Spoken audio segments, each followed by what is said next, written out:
Alright, are we live? I'm so tired, guys.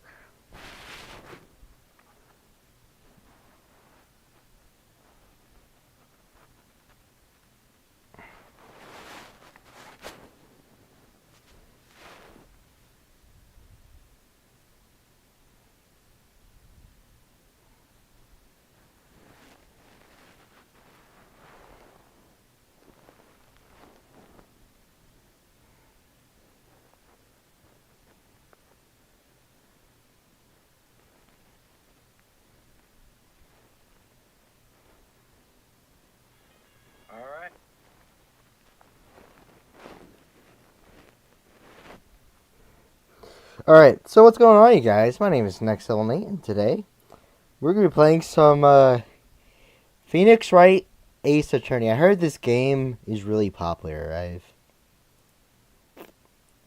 I've heard a lot of good things about it.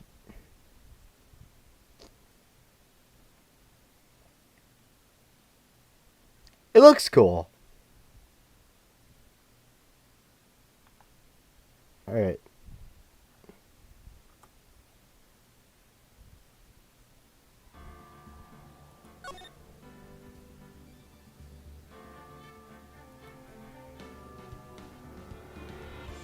Okay, I'm having to read terms and conditions, apparently.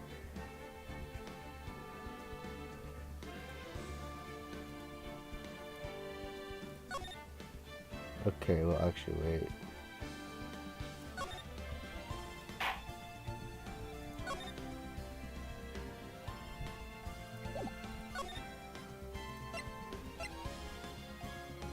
Here we are.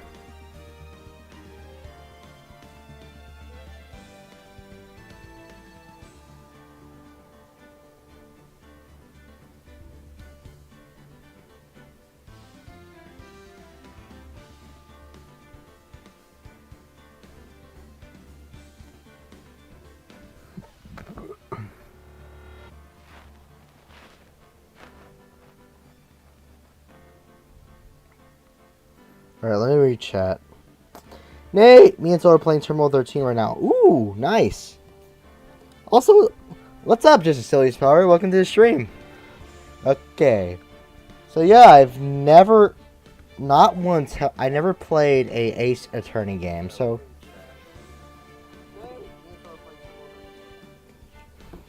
So yeah, this game is all over pop culture, so let's play it. We're trying to get on the leaderboard. Oh, I'm sorry. I wish you two the very best of luck on that.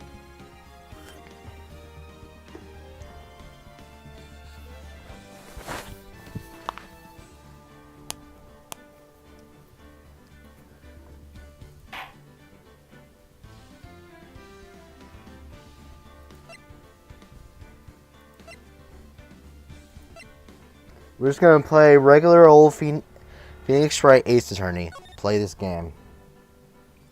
Episode 1, the first turnabout. Yeah, let's do it. Why is there blood everywhere?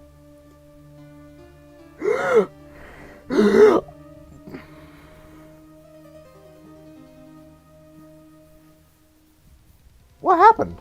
Oh, she dead. Dang it! Why me? I can't get caught. Not like this. I gotta find someone to pin this on. Someone like him. I'll make it look like he did it.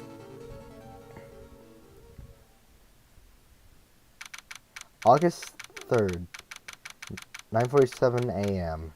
District Court, Defendant Lobby number 2.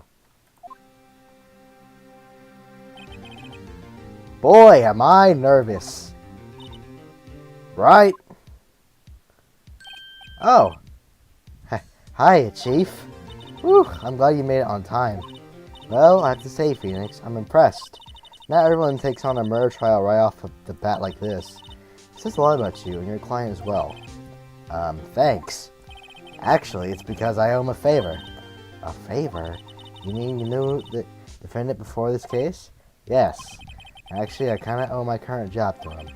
It's one of the reasons I became an attorney. Well, that's news to me.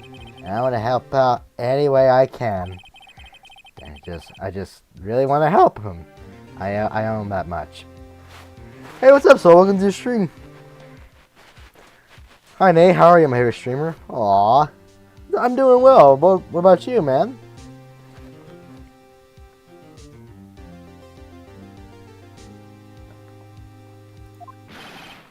It's over? My life. Everything. It's all over. Is that your client screaming over there? Yeah. It's him. Our favorite streamer. Oh, you guys are too much. I'm super appreciative. Thank you so much. I watched this before, so basically I know this. Oh, great! Yeah, that'd be a really big help. I don't know what to do for this game, so this game is for the DS. Only watch us. Hey, what's up, Dom? Welcome to the stream. Oh, I didn't know this game was on the DS. So I'm doing good. I'm trying to get on the leaderboard. So far, I've done 12 shifts. Nice. I need a little more to get to top 10. I need to get 56 shift dones. Ooh, you're... Oh, well. Wow, okay. I almost said, wow, you're pretty close, but... You got some work to do. But I believe in you, man. So it says, I watched this a tiny bit. I don't know much, but I kind of know some stuff. Alright. Dom says, it originally came out on the DS. I didn't know that, actually. If I really like the game, then I'll have to get it on DS. Death. Despair. Oh. I'm gonna do it. I'm gonna die. It sounds like he wants to die. Yeah. Nick! Hey. Hey there, Larry. Dude, I'm so guilty. Tell him I'm guilty. Give me the death sentence. I ain't afraid to die. What? What's wrong, Larry? Oh, it's all over. I'm finished. Finished. I can't live in the world without her. I can't. Who took her away from me, Nick? Who did this? Oh. What? Oh, wait. Oh, wait. Wait, I think that was Phoenix. Whatever. Oh, Nick, you gotta tell me. Who took my baby away? The person responsible for your girlfriend's death? The newspapers say it was you. My name is Phoenix Wright. Here's the story. My first case was a fairly simple one. A young woman was killed in her apartment. The guy that was arrested was the unlucky sap dating her, Larry Butts, my best friend since grade school. Our school had a saying, when something smells, it's usually the butts. Okay. Okay.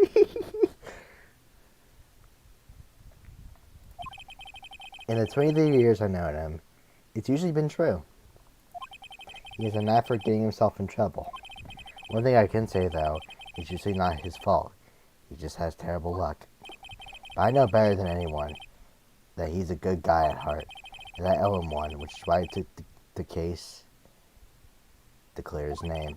And that's just what I'm going to do. August 3rd, 10 a.m. District Court, courtroom number 2. Court is now in session for the trial of Mr. Larry Butts. The prosecutor's ready, Your Honor.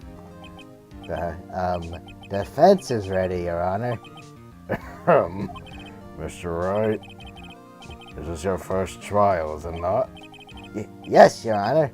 I am a little nervous. Your conduct during this trial will decide the fate of your client. Murder is a serious charge. For your client's sake, I do hope you can control your nerves.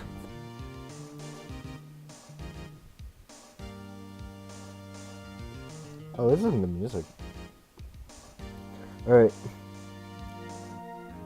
So, just Silly Speller says, I'm trying to get to the leaderboard even if I'm the lowest place, lol. Anyway, that's a pretty good goal there. Phil says, every game equals 3 shifts. Trying to do 5-ish more games to get a lot more closer. Alright, that doesn't sound too bad. I'm gonna start grinding while watching the stream. Alright, sounds good, man. Just so the streamer says, alright, I'll be doing that too. I wish you both the best of luck. Question of the day. Will Nate watch a single movie this month? I'm thinking about it. I feel like now that I'm on Thanksgiving break, I would have a lot more free time. I'm not as worried about college work as I was before, so...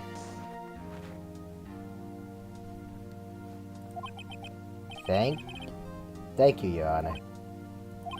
Mr. Wright, given the circumstances, I think we should have a test to ascertain your readiness. Yes, Your Honor. Handshaking. Eyesight fading.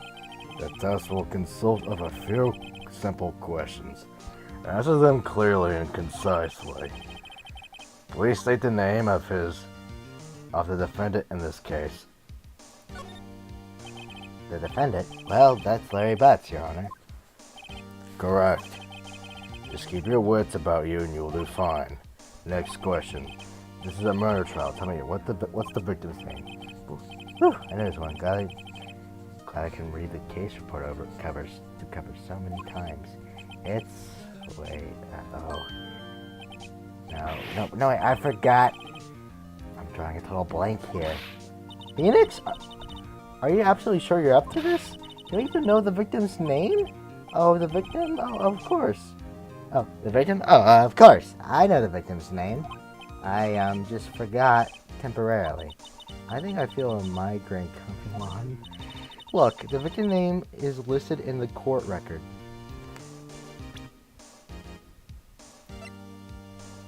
Cindy.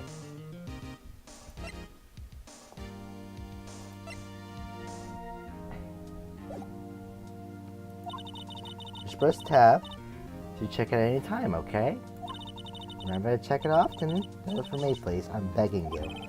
Mr. Wright, who is the victim in this case? The victim's name is Cindy Stone. Correct. Now tell me, what was the cause of death? She died because she was... It was a blunt object. She was struck once by a blunt object. Correct. You answered all my questions. I see no reason why we shouldn't proceed. You seem much more relaxed, Mr. Wright. Good for you.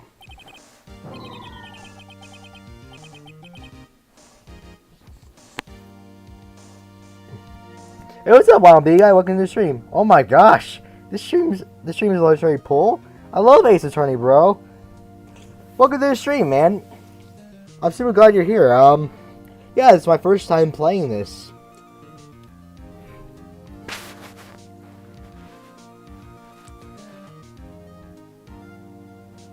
It's always a joy having around Wild Beanie Guy. Dom says, I watched a movie tonight. What movie did you watch? Thank you. Thank you, Your Honor. Because I don't feel relaxed, that's for sure. Well then, first a question for the prosecution, Mr. Payne. Yes, Your Honor. As you, Mr. Wright, just told us, the victim was struck with a blunt object. Would you explain to the court just what that object was? The murder weapon was the statue of the Thinker. It was found lying on the floor next to the victim. I see. The court accepts it into evidence. Okay.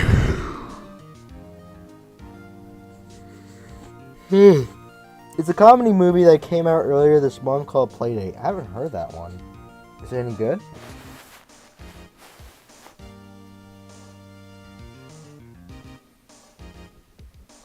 Alright, statue adds to the court record. Right?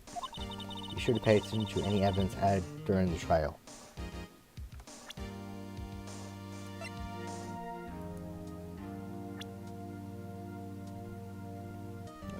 EFA. Butts, Windy Stone, the bucket kicker, and a 52-year-old dude. Okay.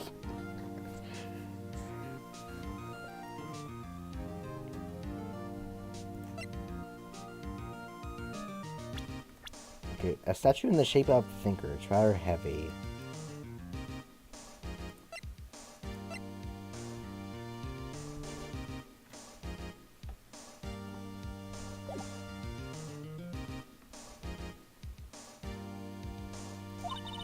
That evidence is the only ammunition you have in court.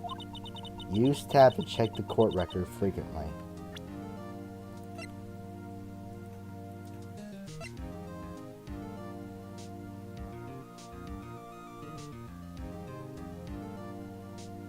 It was really funny while having heart too. My dad was an idiot though, nearly starting a fire. Well, what happened? It was really funny while having heart. Oh, that's nice. I'm glad it's funny. While also having a little bit of humanity in there.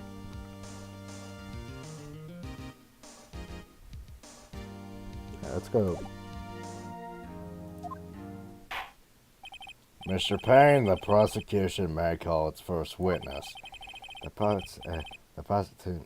prosecution calls for the defendant, Mr. Butts, to the stand. Chief, what do I do now? Pay attention. You don't want to miss any information that might help your client's case. I'm so done for. I am the least.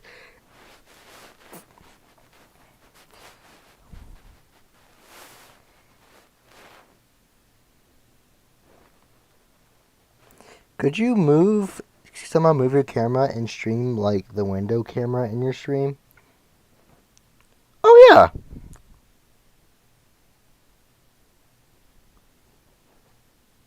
What do you want the camera at? Alright. Do you want it up here? Or up here? Yeah, I think up here looks cool.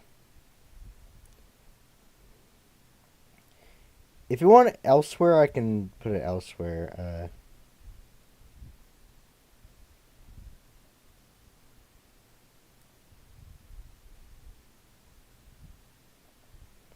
I want to see Phoenix Wright, so I want you guys to be able to see him. So let's put it there.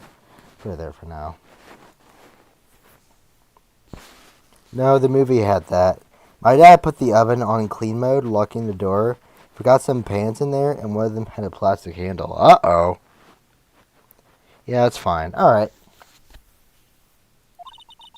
You get your chance to respond to the prosecution later, so be ready. I just hope he doesn't say anything unfortunate. Uh-oh. Larry gets excited easily. This could be bad. Mr. Butts, is it not true that the victim had recently dumped you? Hey, watch it, buddy! We were great together. We were Romeo and Juliet, Cleopatra and Mark Anthony. Didn't they all die? I wasn't dumped. She wasn't. She just wasn't taking my phone calls or seeing me ever. What's it to you anyway? Mr. Butts, what would you describe as generally what we mean by dumped?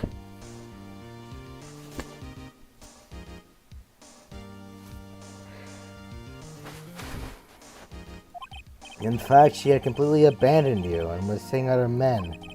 She had just returned from overseas with one of them the day before the murder. What do you mean, one of them? Lies! All of it, lies! I don't believe a word of it! Your Honor, the victim's passport.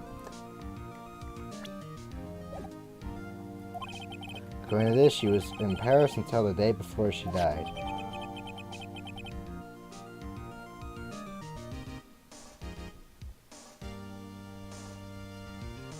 Alright. Indeed, she appears to have returned the day before the murder. Dude. No way. The victim was a model, but did not have a large income. It appears that she had several sugar daddies. Yeah, it's fine. Well, I'm glad it's fine. Just a plot twist. The prosecution team, I think, is suspect. What? Dom says, tomorrow is my last day before Thanksgiving break. And I'm going to watch tons of movies. But what movies?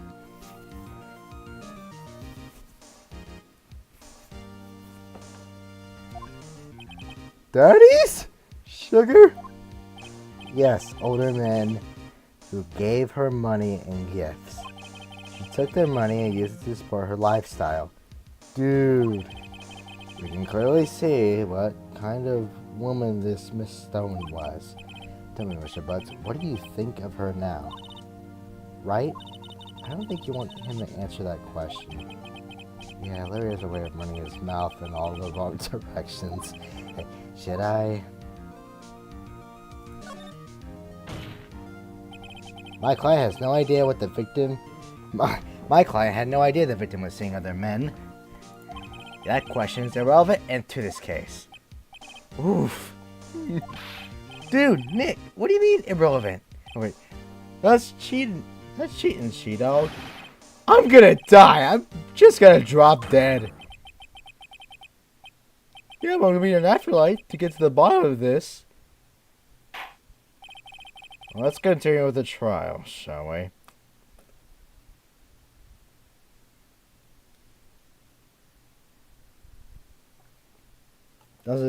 I know for sure I'm watching Bad Guys too. My mom wants to watch it tomorrow.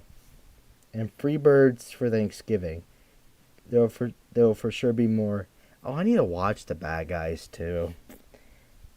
Well, I'll be honest, I just got some amazing news. I got off the phone with my doctor and they said my recovery time is shorter because I'm doing pretty good right now. I said December 2026. It got reduced to late October. Ooh, nice! That's some great news, man.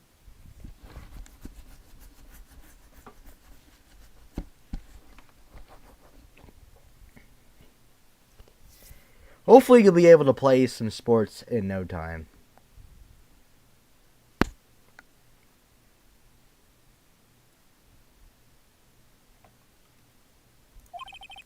I believe the accused's motive is clear to everyone. Yes, quite. Oh boy, this is so not looking good. Next question. You were to the victim's apartment on the day of the murder, did you not? Well, did you or did you not? Huh? Well, maybe I did, and maybe I didn't. This is not helping. Uh-oh, he went. What do I do? I know, I sent him a signal. Tell the truth. Yeah, I was there. I went. Order! Well, Mr. Butts. Dude, chill. She wasn't home, man, so I didn't see her. Your Honor, I think the defendant is lying. Lying? The prosecution would like to call a witness who can prove Mr. Butts is lying. Well, I'll simplify matters. What is your witness? A man who found the victim's body just before making the gruesome discovery. He saw the defendant fleeing the scene of the crime. Order! Order in the court. Mr. Payne, the prosecution may call its witness. Yes, Your Honor. This is bad.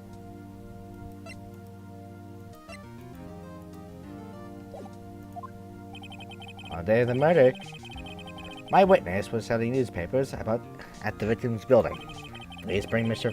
Frank Shawett to the stand. Mr. Shawett, you sell newspaper subscriptions, is that correct? Oh yes, newspapers, yes. Mr. Shawett, you may proceed with your testimony. Please tell the court what you saw on the day of the murder.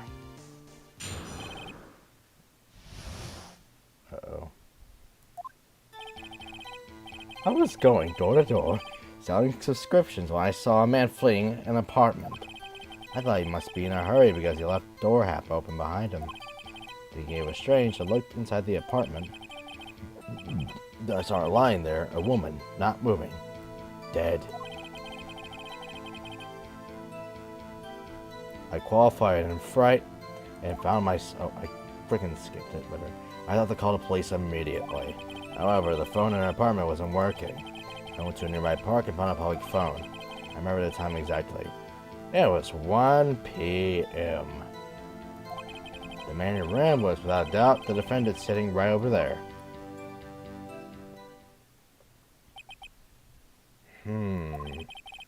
Alright, why didn't you tell the truth? I can't defend you against a testimony like that. Incidentally, why wasn't the phone in the victim's apartment working? Your Honor, at the time of the murder, there was a blackout in the building. Aren't phones supposed to work during a blackout? Yes, Your Honor. However, some cordless phones do not function normally. The phone that Mr. Wright used was one of those. Your Honor, I have record of the blackout for your per user.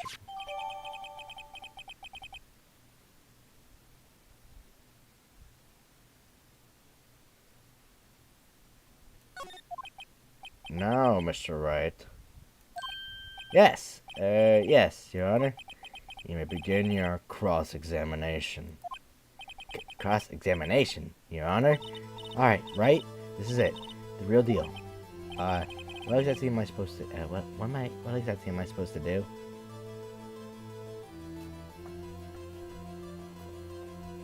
Show it is the suspect, I think. Oh yeah, he basically. What are some things people are getting nostalgic over? We got GameCube, Nintendo 64, VCR, VHS. Some kids getting nostalgic for Skibidi Toilet and more. I don't know. I can't believe. Yeah, Skibidi Toilet's just annoying.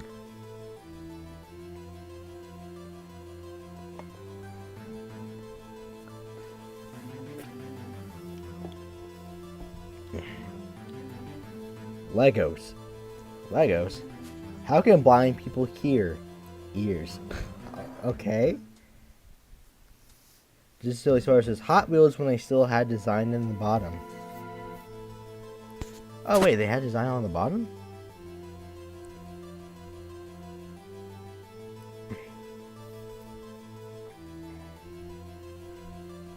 Also, to the people in chat, what I'm talking to, Nate, is about my injury. I tore my ACL 2 months ago and underwent surgery. Yeah, it sounds like a nasty case, man. I'm sorry it happened. But at least you're doing better now. I just hope you keep, and I really hope you just keep healing. Why you exposed the lies in your testimony the witness just gave? Lies? What? He was lying? Your client is innocent, right? And what the witness must have lied in his testimony. Or is your client really guilty? How do I prove he's not? You hold the key. It's in the evidence.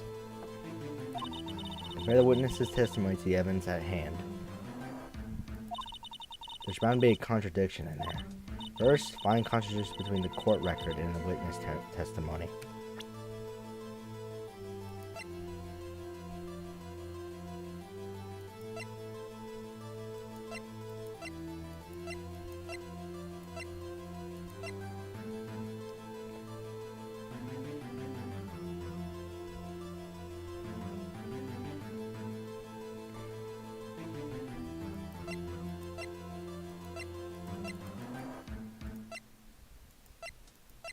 Well, there's an autopsy report.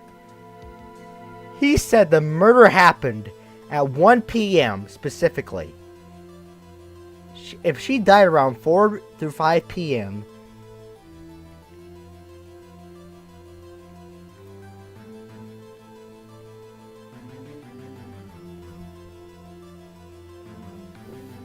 so yeah, I see a pretty obvious lie.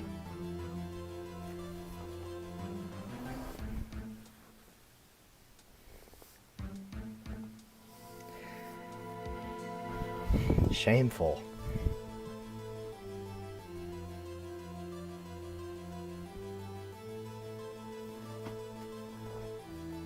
I see a big fat flaw right here. The autopsy report.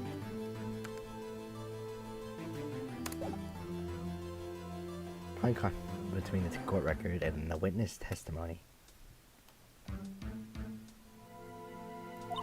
Then, once you found the contradicting evidence, present it and rub it in the witness's face. Okay. Open the court record with tab, then point out the contradictions in the testimony.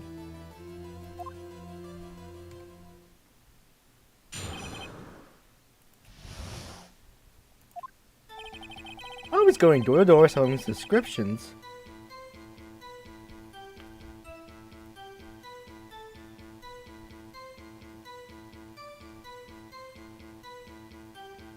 I saw a man fleeing an apartment.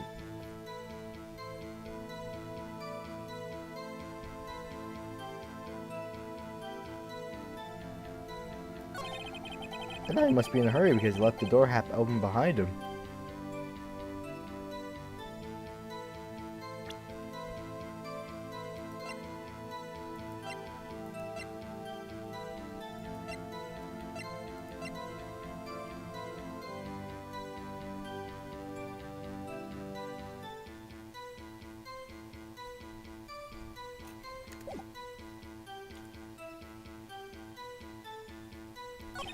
Thinking he was strange, I looked inside the apartment, and I saw her lying there, a woman, not moving, dead. I qualified in fright and found myself unable to go inside. I thought to call the police immediately.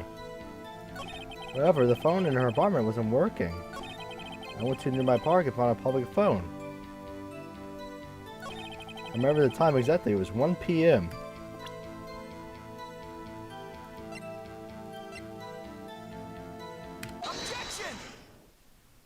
You found the body at 1 p.m., you sure?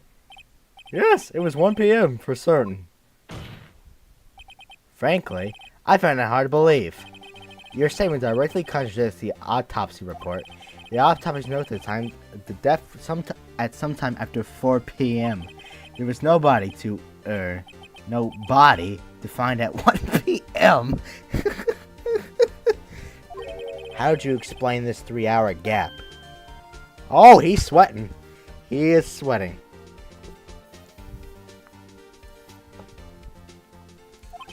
Oh, that. Oh, this is trivial. The witness merely forgot the time.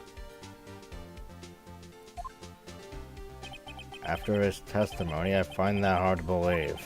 Mr. Shawit, why were you so certain that you found the body at 1 p.m.? Gee, that's a really good question. Great job, Wright. Ready to put him on the spot. That's all you have to do. Point out contradictions. Lies always beget more lies. See through one and their whole story falls apart. Wait, I remember now. Would you care to give your testimony again?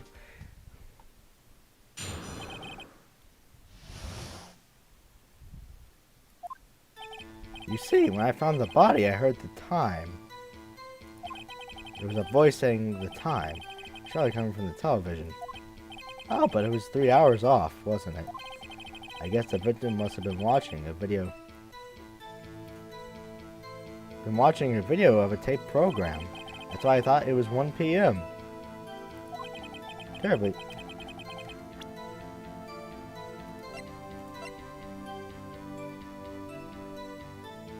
Well, here's another flaw.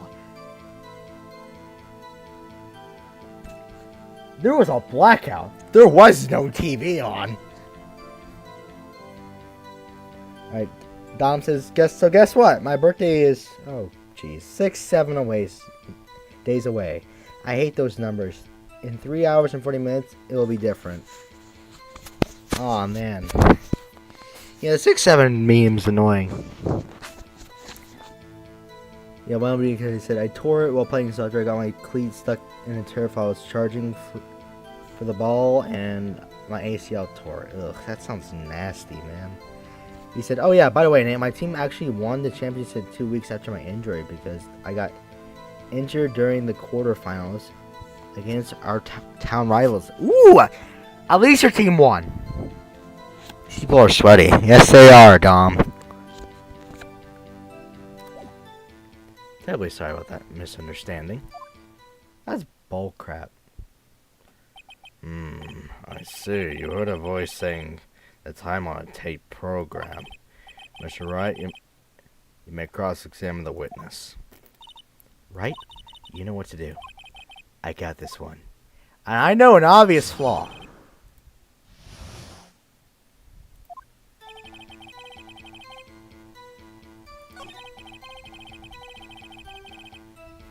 Oh, How do you explain this? Hold it right there. The prosecution has said there was a blackout at the time of the discovery. And this record proves it. You couldn't have heard the television or a video. the defense has a point. Do you have an explanation for this, Mr. Showit? No, I find it quite puzzling myself. Quite. Wait, I remember now. Mr. Showit, the court would prefer to hear an accurate testimony from the very beginning. These constant corrections are harming your credibility. That, and you seem rather distraught. My apologies, Your Honor. And I must have been shocked of finding the body. Very well, Mr. Showit. Let's just hear your testimony once more, please.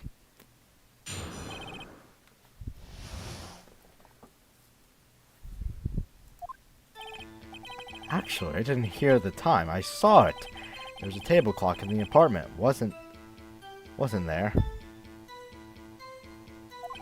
Yeah, the murder weapon. The killer used it.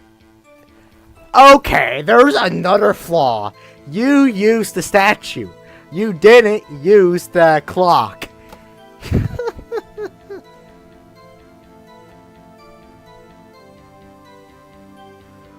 I'm gonna grab another drink. I'll be right back.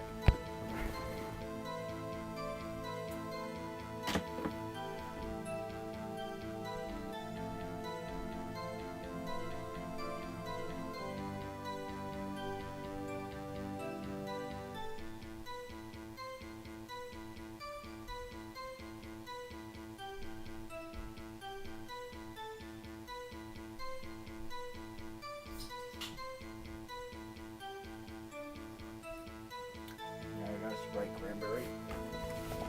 Tastes good.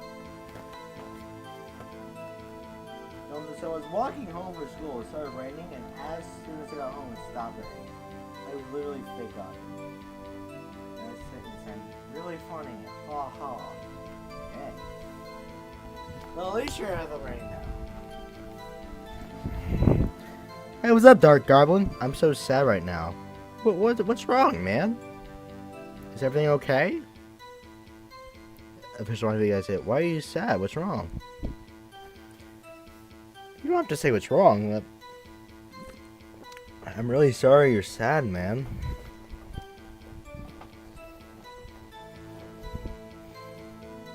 Alright. That must have been what I saw.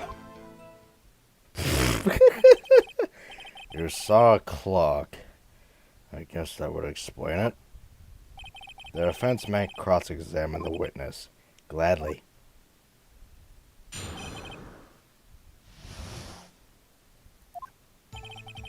I actually didn't hear the time. I saw it. There was a table clock in the apartment, wasn't there? Yeah, the murder weapon. No, that is obviously bullcrap. Because you used this.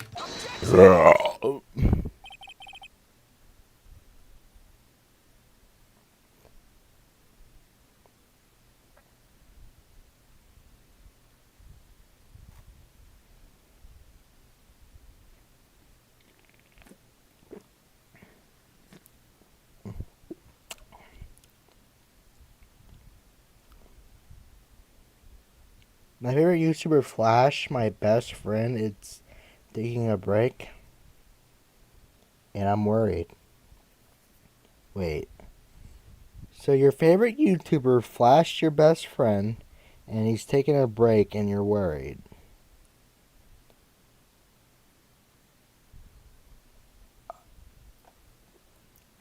What?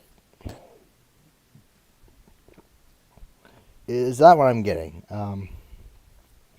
Yikes, that sounds, that's terrible.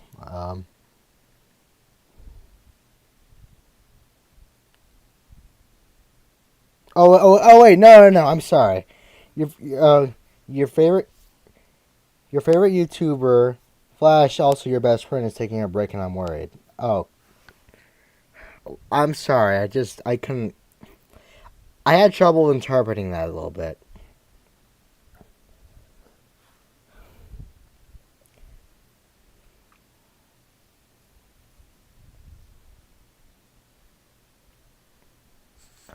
Oh, jeez, I'm embarrassed. I'm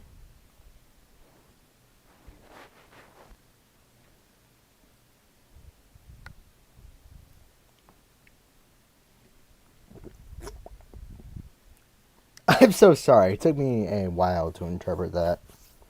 Well, it's a kind thing to worry about your best friend.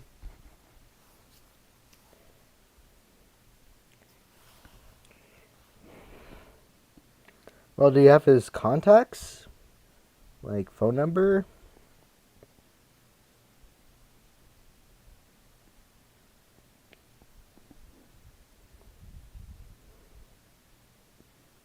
Any way to contact him to check on him to make sure he's okay? Wait just a moment. The murder weapon wasn't a clock. It was the statue. Now, how is this supposed to be a clock?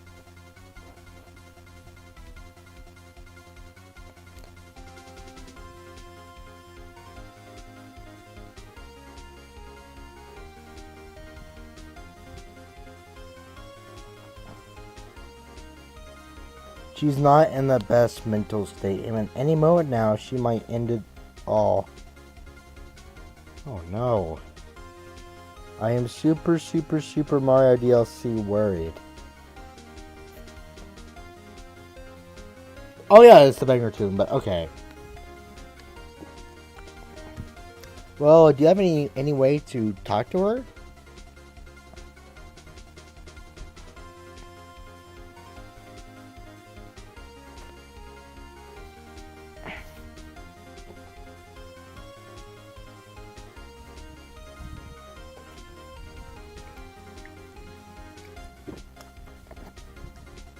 Try to talk some things out.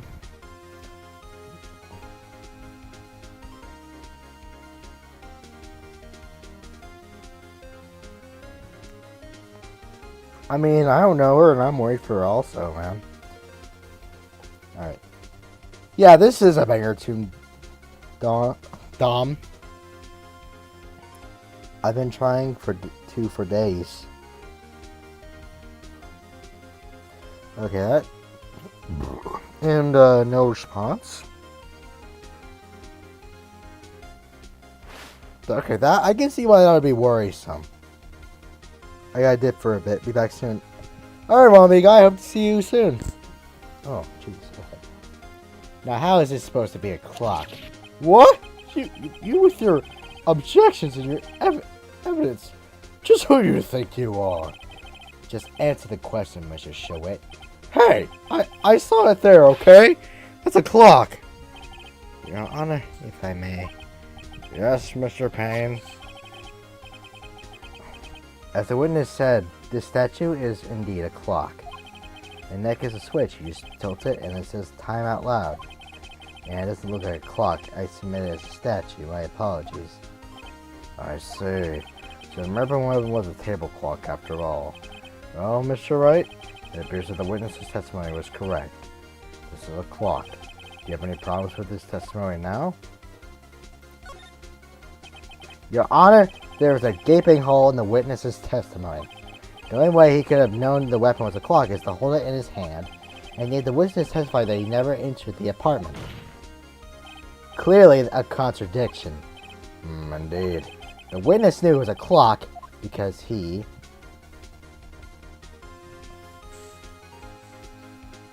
went into the apartment. You're lying. You were inside the apartment on the day of the murder. Oh yeah? Prove it. Prove I went in there.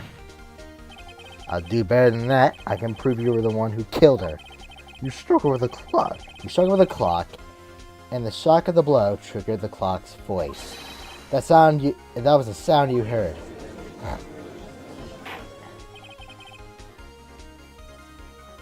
Order in the court. Intriguing. Please continue, Mr. Wright. Yes, Your Honor. Mr. Showit, the sound must have left quite an impression on you. Understandable, since the murder weapon spoke just as you hit the victim. That voice was burned into your mind. That's why you were so certain about the time. What is the meaning of this? This is all baseless conjecture. Baseless? Just look at the witness's face. Would the witness care to elaborate? Did you strike the victim with the clock? That day, I never! Look, the clock, I heard no. I mean, I saw it. Shut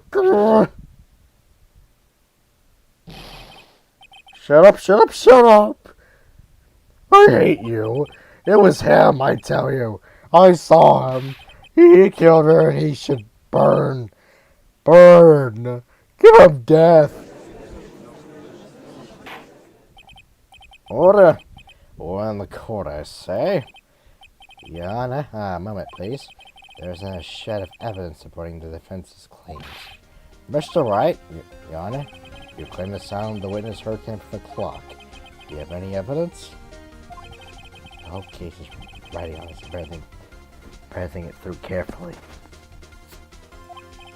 Your Honor, the sound that Mr. Schwett heard was definitely this clock. In fact, what do I do here?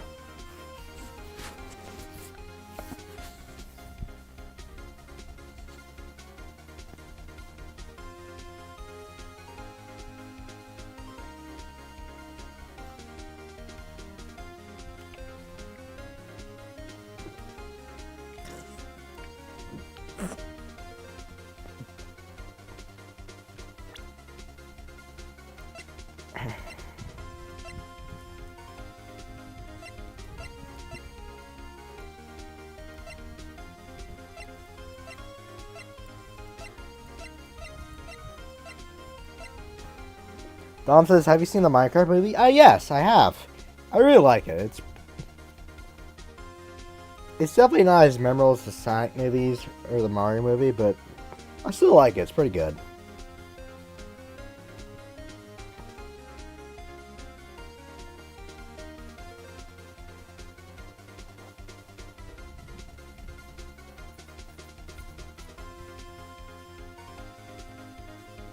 Okay, the most logical would be examining the clock's batteries.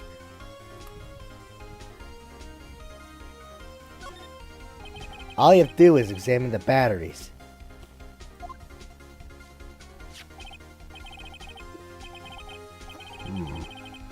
The batteries are in the right way. The clock seems to be working fine.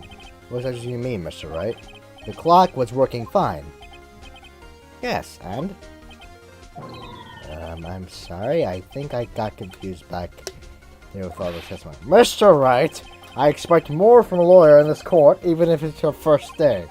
If I have to penalize you, try to think of doing this more carefully. Yes, Your Honor. As I was saying... Okay, he's writing on this. I better think it through carefully. Your Honor, that's how much... Oh, what's on the clock here? Now, here in this court, Your Honor, may I have the clock? I asked the court to listen very carefully. I think it's 8:25. That was a strange way to announce the time. Well, it is to think after all. So, we heard the clock. What are your conclusions, Mr. Wright? Mr. Payne, can you tell me what time it is now? It's 11... Oh, wait. Try to take away out of this one. Gosh darn it, I couldn't read all that. Oh, man. You forgot one thing. Uh-oh, what's he talking about now? Well, it may seem like the clock is running 3 hours slow. It proves nothing. How do you know it was running 3 hours slow on the day of the murder? If you can't prove that, you don't have a case. He's right, how am I gonna prove that? Dang it, I was so close. Mr. Wright, it seems you lack the critical evidence to support your claim. Yes, Your Honor. This means I cannot like to indicate the witness. Unfortunately, this ends the cross-examination of Mr. Frank Shawit. I come all this way down here to testify, and look what happens. You should be like a criminal! A criminal! You lawyers are all slime. I almost had him. Sorry, Larry. I failed you. There's nothing I can do about it now. Not so fast, Mr. Shawit. Chief. Listen up, Wright? Don't throw this one away. Not like this. Think. But Chief, it's over. I can't prove the clock was slow the day of the murder. Nobody can prove that. Well, yes. But that doesn't mean you can't still win. Try thinking out of the box. Don't waste time doubting the facts. Assume the clock was 3 hours slow and think through it. Ask yourself, why was the clock 3 hours slow? Figure out the reason, you have yourself proof. Right? Think of a reason why the... Can you think of a reason why the clock would be 3 hours slow?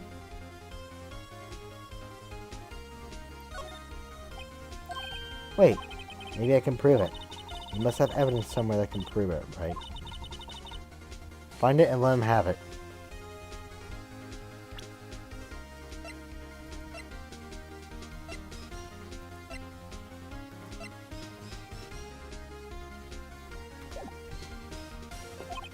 Wow, Mr. Wright.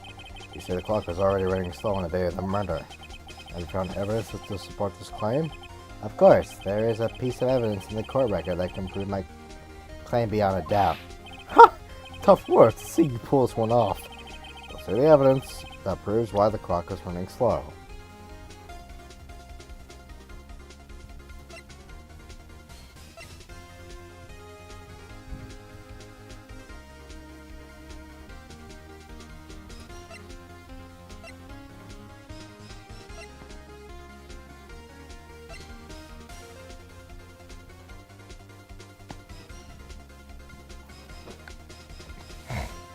I think I'm screwed.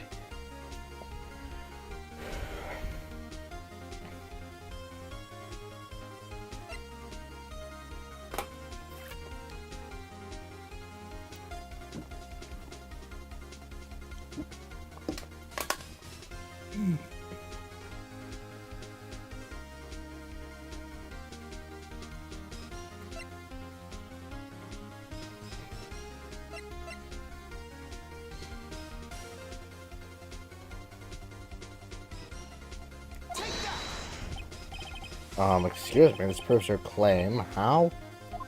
I can't see what evidence has to do with the clock. No, that wasn't it. One more chance. Just give me one more chance. Alright, Mr. Wright. But time is not on your side. Be quick about it. Let's see the evidence that proves why the clock was running slow.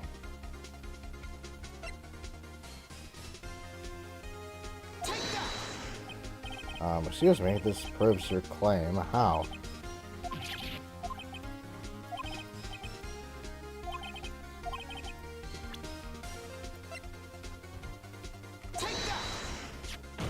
Oh, what? The victim had just returned home from abroad the day before the murder. Oh! As you all know, the time difference between here and Paris is 9 hours. When it's 4 p.m. here, it's 1 a.m. the next day there. The clock wasn't 3 hours slow, it was 9 hours fast. The victim hadn't reset her clock since returning home. That's why the time you heard when you shot her dead, the apartment was wrong. Oh, okay. That makes sense. Proof enough for you, Mr. Chouette, or should I say, Mr. Did It? Ugh! Oh, is he having friggin' rabies? Order! Order, I say. I gotta go. See you, Nate. See you, Dom. Hope to see you again soon. Well, this case has been certainly turned out differently than we all expected. Mr. Payne, your witness. He was arrested and has been taken away, Your Honor. Very well. Mr. Wright? Yes, Your Honor? I have to say, I'm impressed. I don't think I've ever seen someone complete a defense so quickly and find a true culprit at the same time. Thank you, Your Honor. At this point, this is only a formality, but the court finds the defendant, Mr. Larry Butts. Yay! Let's go.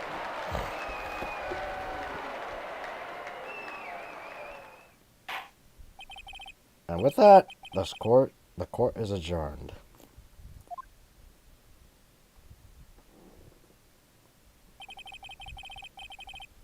It turns out Frank Chouette was a common burglar. He posed as a newspaper salesman to check and see if people were out of the house. That day, when Larry went to her apartment, the victim wasn't home. After he left, Mr. Chouette let himself in to do his work. While he was searching the place, the victim returned. Flustered, Mr. Chouette grabbed the nearest blunt object he could find.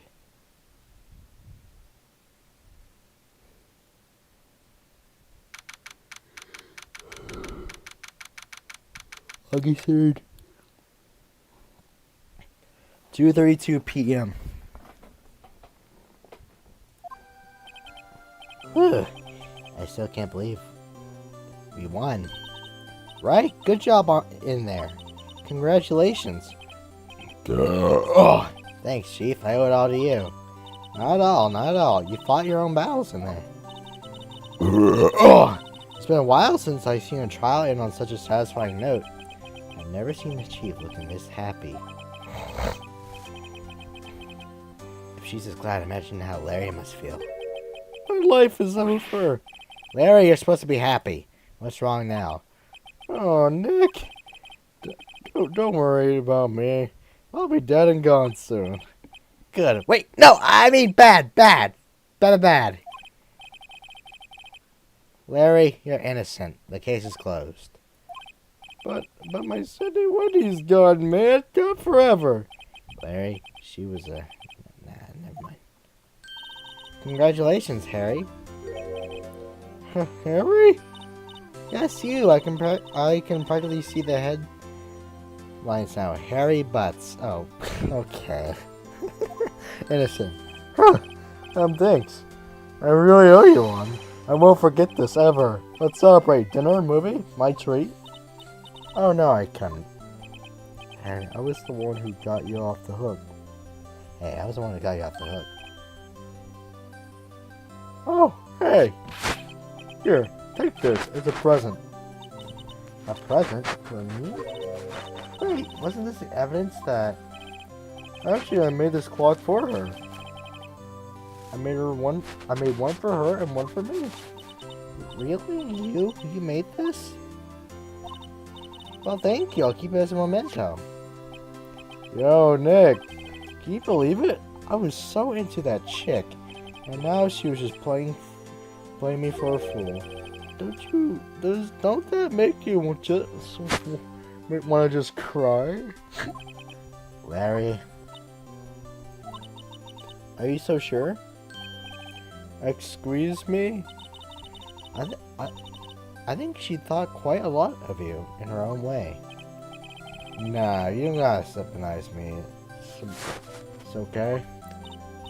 Oh, I'm not just sympathizing, really. Isn't that right? Do you have something to show your friend?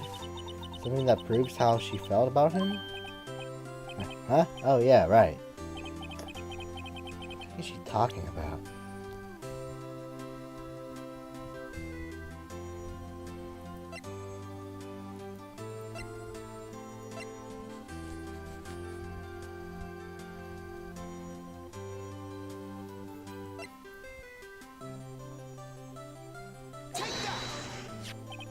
Check these out, Larry. Proof positive. Proof positive you weren't just some chump to her. Huh? What about that clock? This is a clock you made for her, Larry. And she took it with her when she traveled. Whatever, she probably just needed a clock, that's all. You think so? It's a pretty heavy clock to take traveling. Yeah, make it of what you will. Hey, Nick. I'm glad I asked you to be my lawyer. Really, I am. Thanks.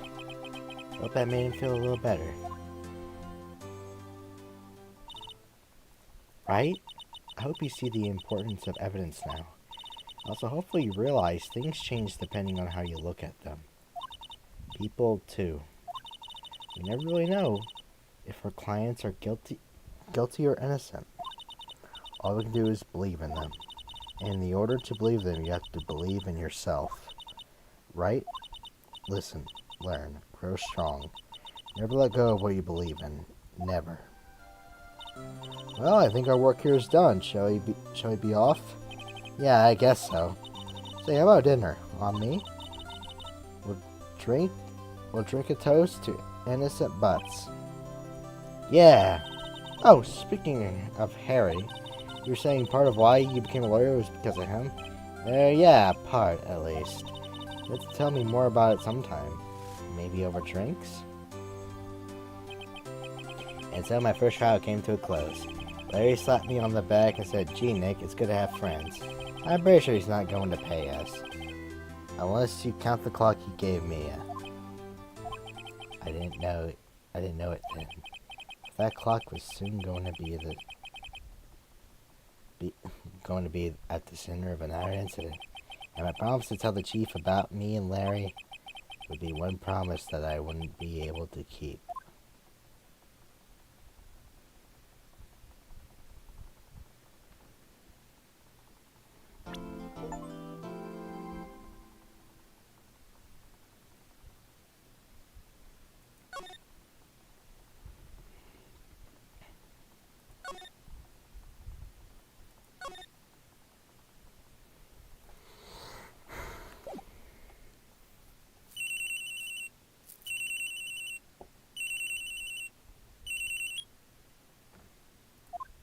Oh!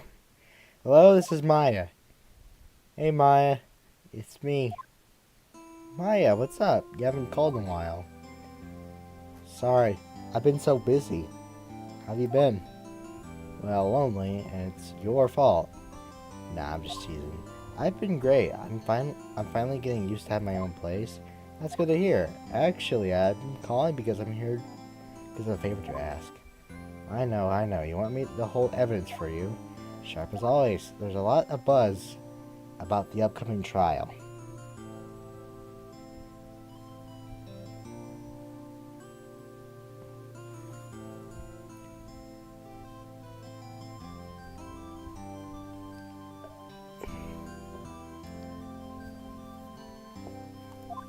I just don't feel safe keeping the evidence here. I gotcha, so what is it this time? It's a clock. A clock? Yeah, it's made to look like an extension. You think? And it tells you the time. I thought you might like it. You always like toys. Hey, I'm not a little girl anymore, sis. Now, you know I'm only teasing. I should probably tell you, the clock isn't talking right now. Huh? It's not working? That's lame. I had to take some clock right out. Sorry. I put some papers inside instead. Papers? Is that the evidence then? Well, there's a possibility that it might turn out that way, yes. Can you come by the office tonight? Say 9 o'clock to pick it up? I'll be there in pre-trial meeting until then. Okay, sis, but I expect dinner. Something good. Like burgers. I could really go for a good burger. Okay, we'll hit the usual joint. Alright, it's a deal. Okay, sis, see you soon. Well, why am I doing that?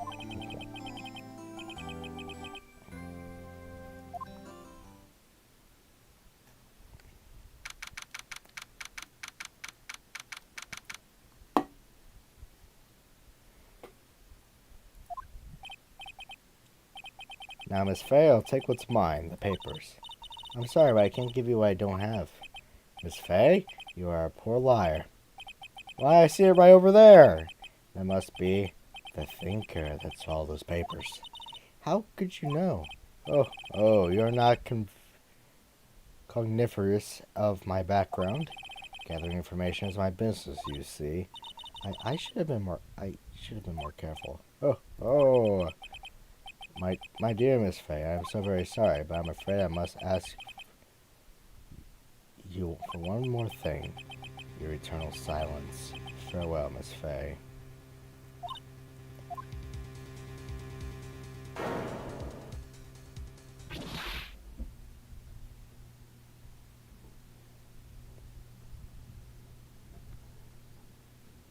Red, white, and blue.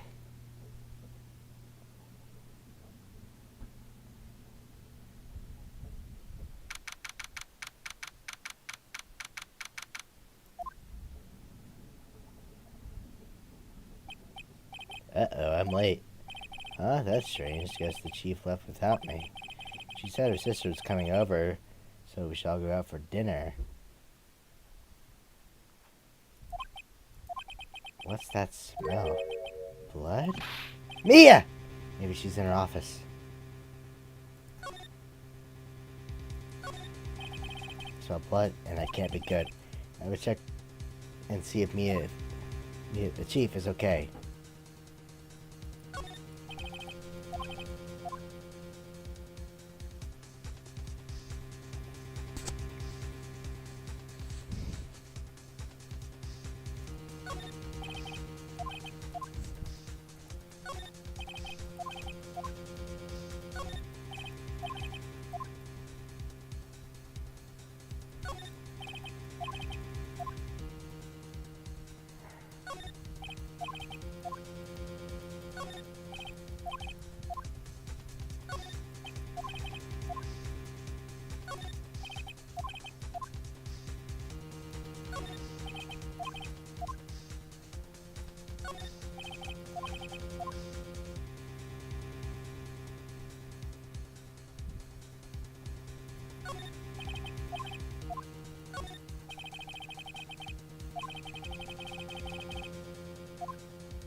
That smell, blood. Sis? Someone's there. Chief? Chief? Chief!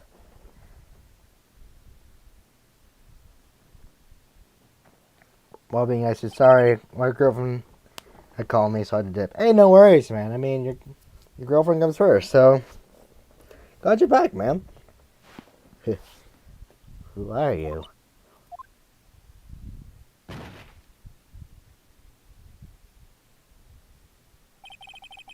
The strange girl dropped out cold. I left her lying on the office sofa. I went back to the chief where she would lay under the window. Her body was still warm. I could feel it when I held her shoulder. Then, all too quickly, it began to fade, until finally she was cold. That's creepy. Chief.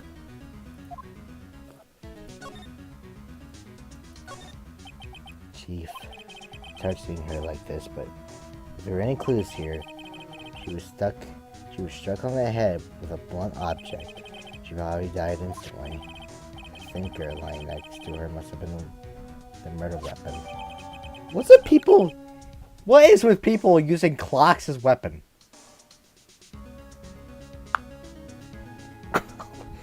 What kind of world? There are some glass shards near the chief's body. The piece must be a piece of a glass light. Of the glass light lying broken in the back of the room. Glass shards added to the court record. Nothing else that seems like a clue here. A piece of paper. What could it be? A word written above that's on a scrap of paper. Maya. Did Mia write this? This piece of paper is a receipt from a department store dated yesterday. Receipt added to the court record.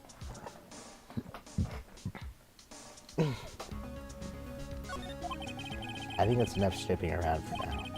I better call the police and find out what that girl was doing here.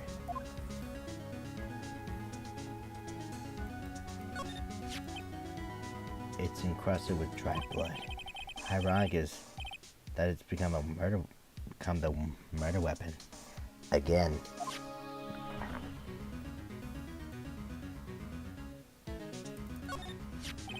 Some shards of glass are shattered on the floor. It seems to be the remains of glass light stand.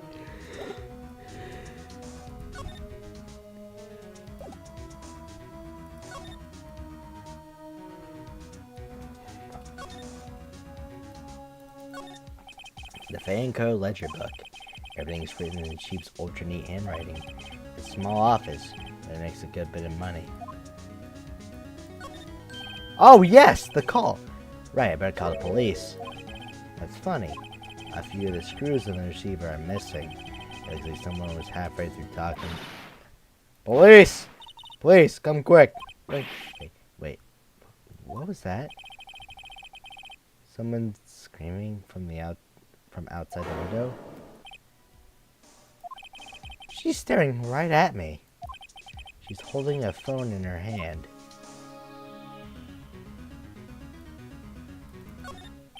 Surprisingly, the chief was never good with machines. About all she used this PC for was email. She picked up this ancient model at some garage sale for practically nothing. And chief important documents are packed in here. This is where she filed her case reports and recent rulings.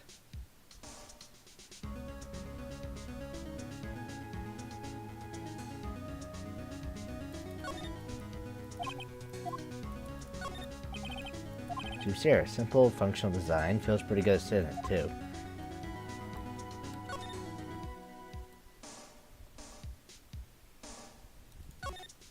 There's a large building right across from the office. The Gatewater Hotel, a nice luxurious place.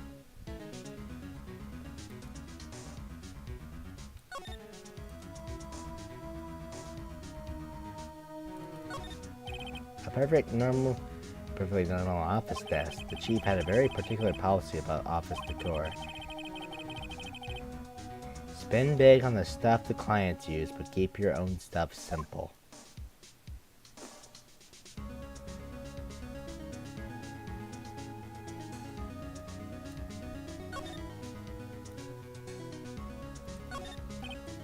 Time for a look. But I have to for Mia's sake. Looks like she was hitting the head with a blunt weapon. She probably died instantly. Okay. Alright, let's move. That girl just now. Where'd she go? I put her right there on that sofa. Uh-oh, I hope she didn't run on me. Yipes! Don't scare me like that. Excuse me, but who are you? It's okay, I work here. Maya Fey. Maya Fey? Maya. So Mia was writing this girl's name. Maybe I should show her the receipt. However, that would be a use for evidence like this outside the courtroom.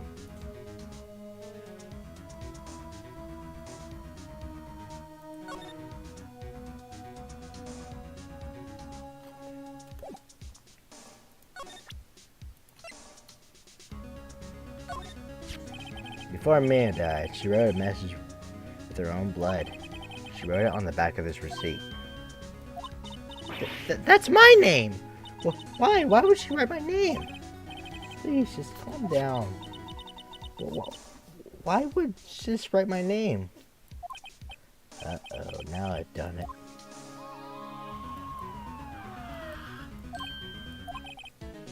The police! Somebody come this way.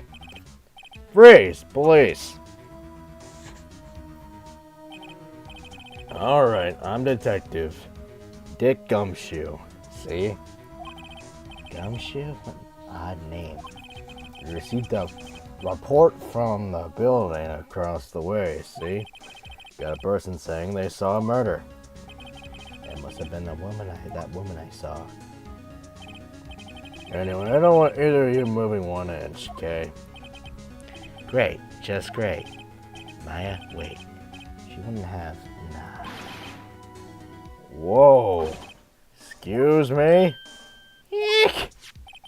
The word Maya here. This word Maya here, anything to you? That's my name. What? The victim drew this here, note in her own blood, see? With her dying breath, she wrote down the killer's name. Killer? I'm not. Case closed, they're coming down to the percent. Precant. I don't know how to say it, but whatever. Ma'am. What?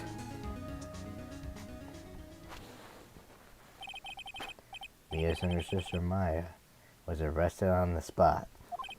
I was taken in for questioning and didn't get out until the next morning. My eyes were heavy, but I couldn't sleep. I sat around waiting for visiting hours to begin at the detention center. I had talked to Maya as soon as possible.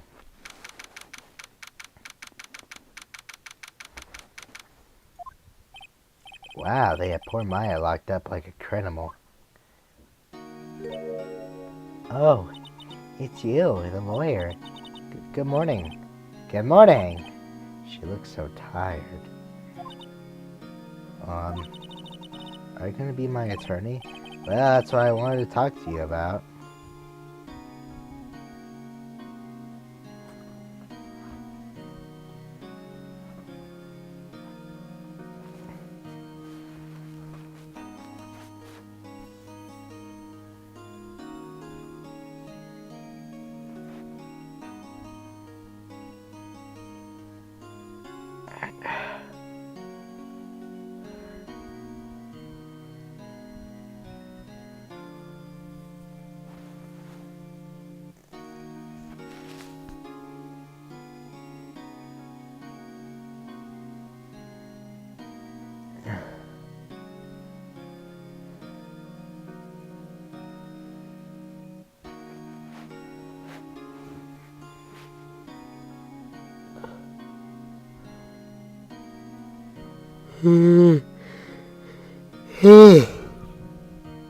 It's up to you. I'm gonna give her straight. It's up to you. Up to me. Yes, if you don't think... Yes, I don't think this is something I should decide. After all, you're the one in trouble here. They're never going to believe me, are they? Even when you found me in the office, you looked at me like I had done it. Did I look at her like that? No, I never thought. It's okay, I understand. And I also heard about you.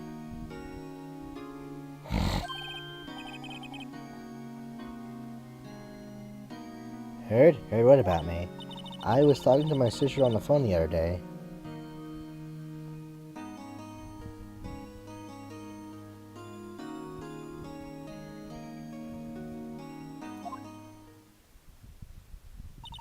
Today was my junior partner's first time in court.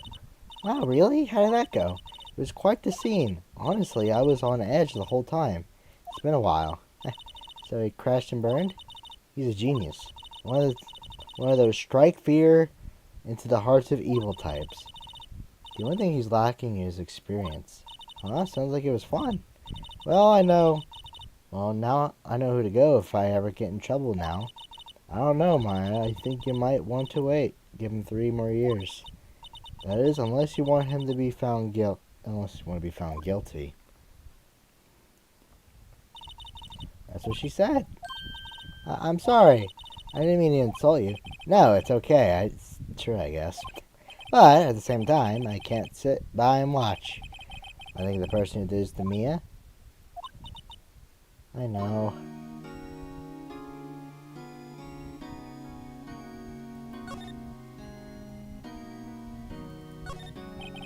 This guy monitors the visitor's room. He hasn't moved an inch. A real pro, this guy. Smile for the camera.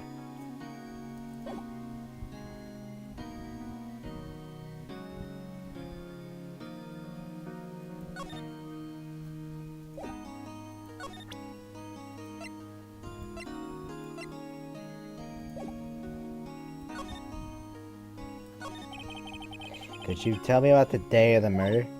Yes! Let's see. That morning I got a call from my sister. She wanted me to hold on to a piece of evidence for an upcoming trial. Evidence? Yes, that clock shaped like the thinker. The one Larry made. How could that have been evidence in a case? Right. She said something about that. I remember. Do you want to hear it in her own voice? Her own voice? Yes. I'm pretty sure our conversation is on my cell phone. You recorded it. Yeah, I forgot how to delete those things. So you say you have a whole conversation with your sister on your cell phone? Let's hear it. Right. Oh. I just remembered that the detective took my cell phone. Sorry. Oh, right. Of course. Next time I see Detective Gumshoe, I'll ask him for it. I'll write you a note so you don't forget, okay? Sure, thanks.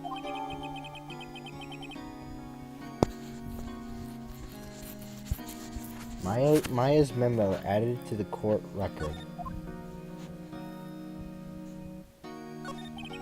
There's something I've been wanting to ask you. Yes? What's with that outfit? Oh, this?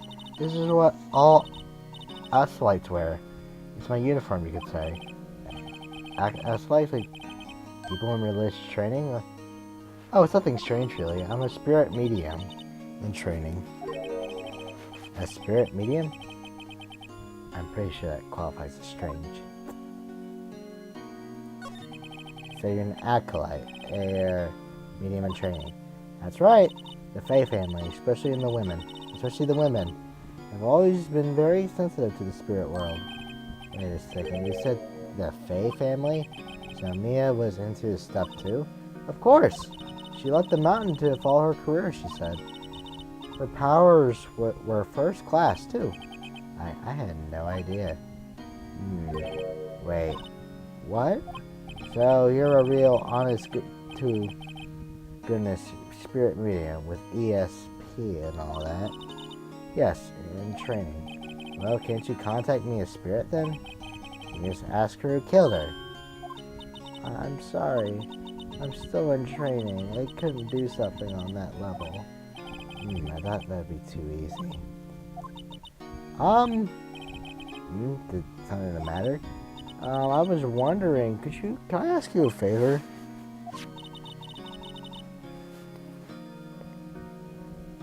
This is the address of a famous lawyer. My sister gave me this a long time ago. She said if I was ever in trouble, I should call him. And well, I'm in trouble. Do you think you could go ask him to represent me?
Alright, I made a decision.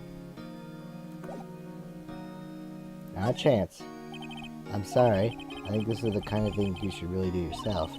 You're right. Something wrong? Actually, I asked the police to contact him. Nobody could get a hold of him. They couldn't find him? I had no one left to ask. Say, what about your parents? Oh, okay, don't worry. I'll go ask them for you. You will? Thank you so much. Oh, so it doesn't matter.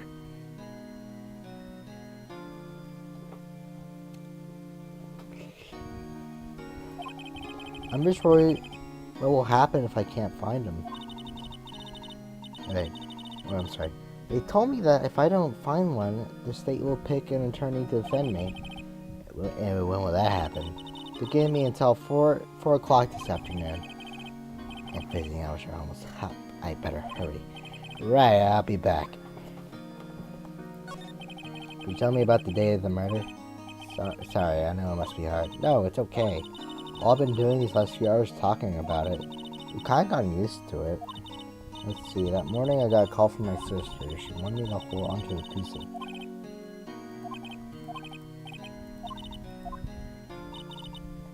Wait, lights were off and I could smell blood. Then I found her, my sister. Thanks, Maya. That's all I need to hear for you, not for now.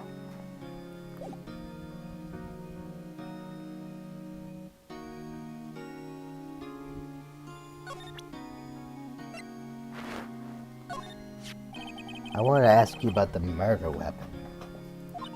Poor sis. Better not ask her about this now. This is lying next to the cheese body. I saw that too. They said they thought those were pieces of a broken light stand. Yeah, that seems about right. I've never heard of a glass light stand before this. Remember that receipt? You mean the one with my name on it? Any idea why she... Absolutely none.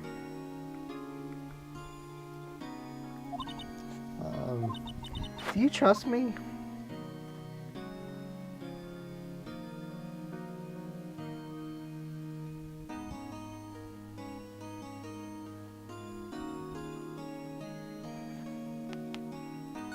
Yeah, I trust you. Why? Don't you think I did it too? No, I don't. It's just a hunch, but... The detective thinks I did it.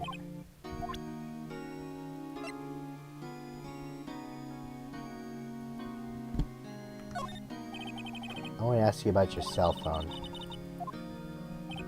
So, Gumshoe took it. I'll have to try to get it back next time I see him.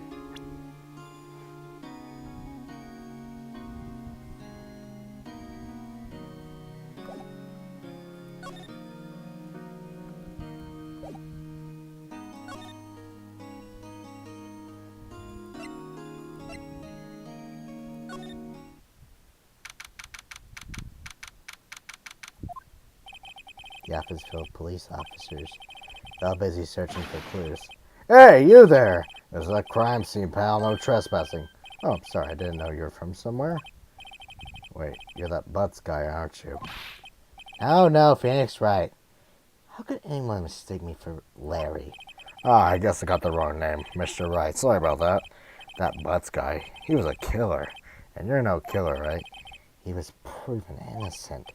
Right, and you were? Detective Gumshoe. Gumshoe, wasn't it? Dick Gumshoe? Right, at your service. Hang on, that's Detective Gumshoe to you, pal. Anyway, get the name right. And don't call me Dick. Hey, Dick! Get over here! Yes, sir! But be right there. You're here, lawyer. Right, pal? If you got business here, you better do it quick. Yeah, he thinks I'm Maya's lawyer. He's a repotted plant. However, he had this bizarre name no one could ever remember. Coraline Cordyline Strict, pal. Who was that? An old movie poster. Apparently, it was the first movie that made Mia cry when she saw it. I have to check it out one of these days. Mia's desk, perfectly clean as always. The only thing that's missing is Mia. Dang, I hit deep. There's an horrendous amount of legal books here. Scary is still that Mia has probably read all of these. The sky is blue, and so am I. There's a hotel right across the way. I am really digging this game.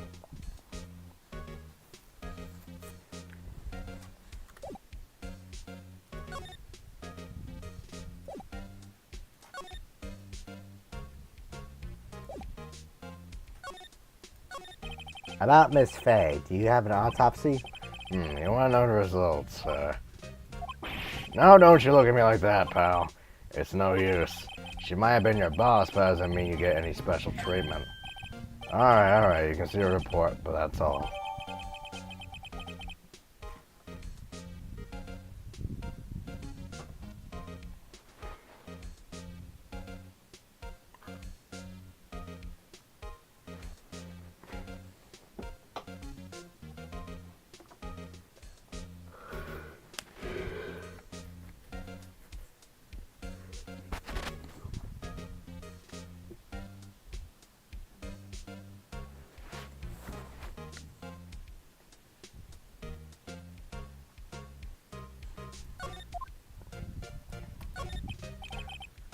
About Maya.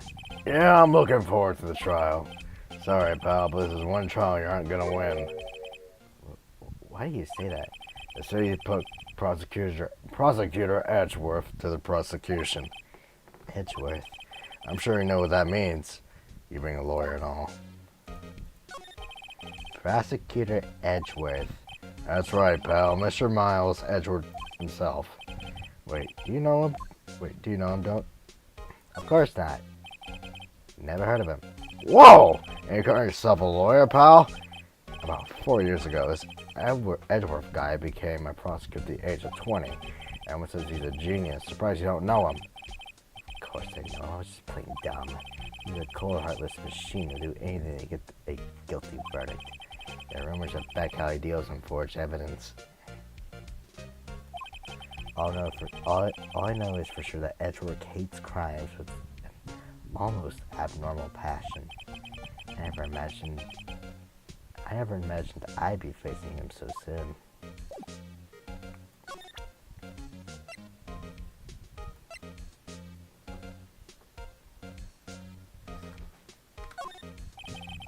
I was wondering, did you see Maya Faye's cell phone? Oh, that? I have that. Think you could give it back? Sure, I mean, wait a second, pal. Tricky lawyer. Uh-oh, he's on to me.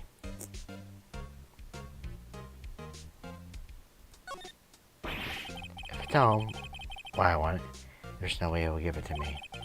Something the matter? Oh, no, it's just, detective. Nope, I know nothing, pal. That cell phone has a lot of numbers on it, like her boyfriend's. A cell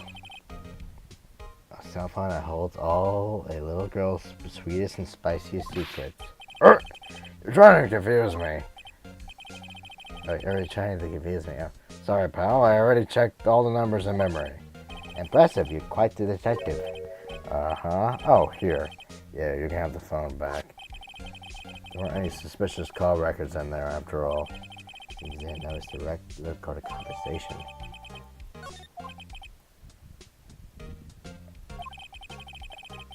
I guess I've asked all the questions I need to. You're all done? You all done, pal? Yes, thank you. I'll be heading out now. Oh, wait.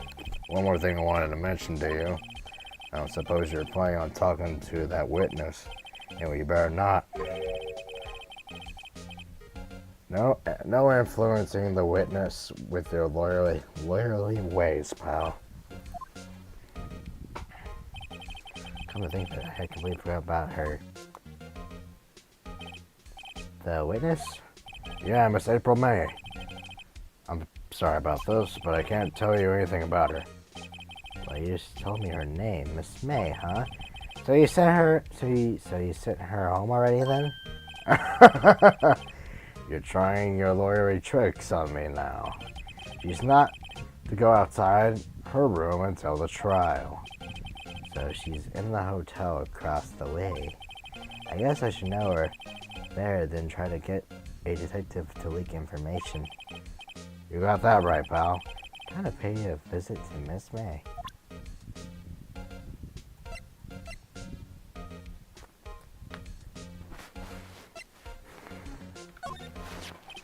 I was wondering, do you know anything about this? That statue, that's a murder weapon. Oh, he thinks the clock is just a statue too. I'm trying to wish I'd never seen this thing. Dang, your best friend made it.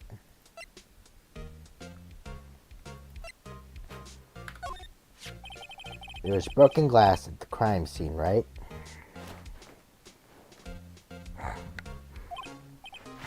Not with that. Seems like the glass stand next to the victim fell over. The glass shards were in pieces of the broken stand.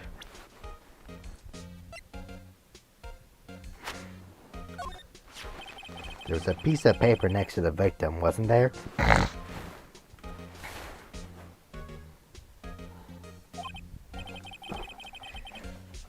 Yeah, that one with the killer's name written on it.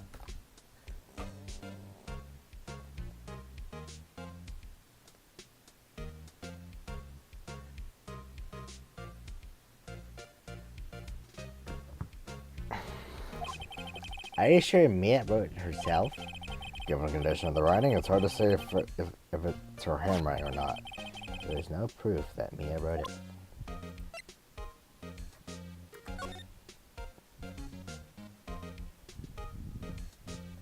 Okay. Mia, what's up? You haven't called in a while. Mia. Well, actually, there's something I want you to hold on to for me. Again? What is it this time? It's a clock. I made it look like the statue of the thinker. And it tells you the time. I should probably tell you. The clock isn't talking right now. Oh, it's not working? That's lame. I had to take the clock right out. Sorry. But I put some papers inside it instead. Papers? Is that evidence then? I'll leave up to your imagination. See you tonight at 9. That seems like good evidence. Oh, wait.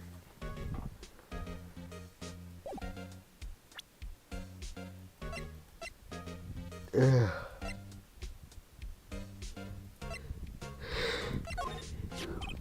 Thanks for this. Don't mention it, pal. When it comes to dealing with lawyers, fight fair and square. It's our motto. I don't know how I feel seeing everything written up like this. It makes me as deaf seem so routine. It's easy to notice the recorded conversation.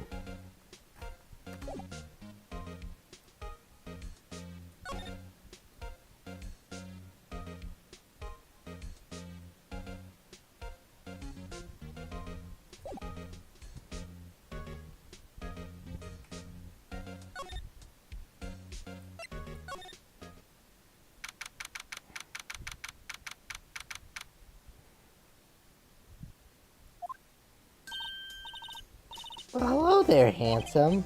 Hi. Smooth, right? Real smooth. You're the lawyer, aren't you? The detective told me. He said don't say nothing to that lawyer, pal. And with yourself, thank Detective Gumshoe for making my job harder.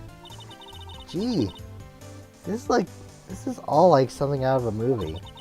It's all so exciting I can hardly contain myself. Ooh, let me go freshen up so I can look the part in the beautiful eyewitnesses.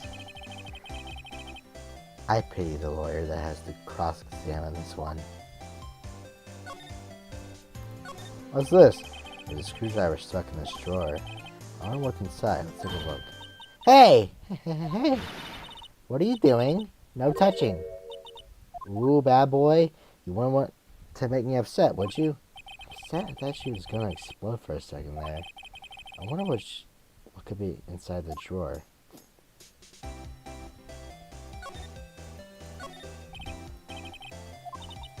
Maybe later. Late summer sunlight streams through the window. There's a Fayencurl law office building, of course. You can see the inside of the room pretty clear from here. I think it'd be a little difficult to recognize a face from this distance, though. A simple bed. It's been recently made. Nothing eye-catching here. A bottle and 2 glasses are on the table. Somebody must be staying with her. Ah, still seen painting. Wait. Should that be still life? Whatever. One of those is hanging on the wall. Flowers are fake, as expected. I know. Oh wait. I know sunflowers and tulips, but that's the extent of my floral knowledge.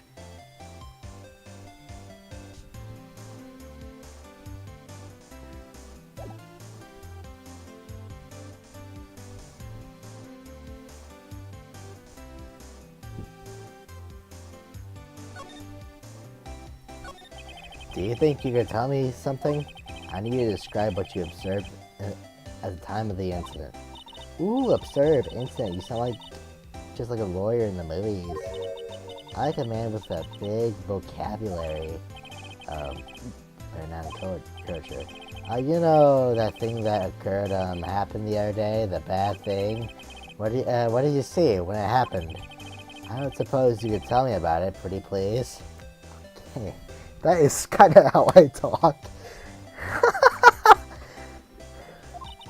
Let's see, well, dream on.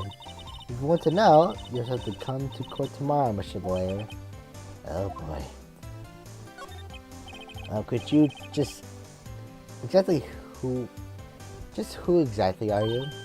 Oh, Mr. Lawyer, are you hitting on me? No, hey, I'm just doing my job here. You know you're cute when you blush. Believe me, this is the first time in my life I've blushed this much. Right, can you just tell me what it is you do? Well, no, Tiki, you had your little hopes up, didn't you? Oh boy. I see there are 2 glasses on the table. Is someone staying here with you?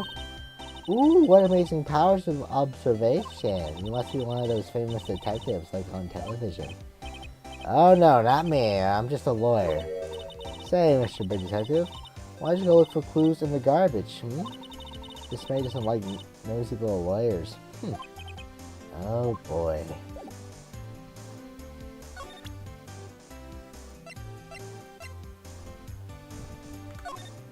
Excuse me, but I'm a witness, police witness, you understand? How could I possibly give you information in good conscience, Me, the witness. It's just like in the movies. Okay, well, I don't think it's not a movie.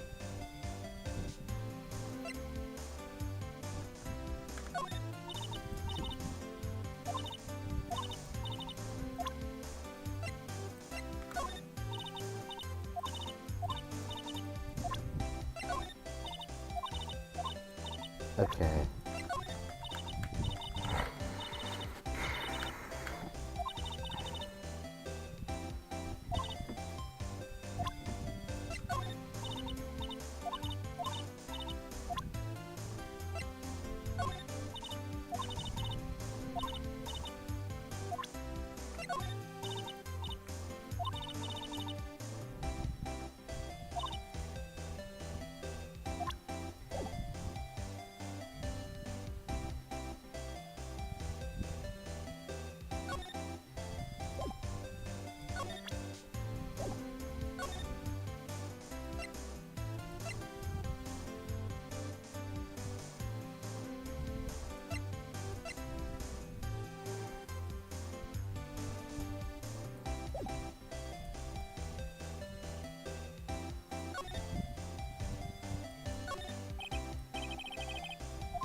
Hey, I got your phone. I got your cell phone back. Oh, say, I listened to my sister's voice. Eyes closed, she listened to every word in such intensity, and while long tears began to roll down her cheeks. Thank you.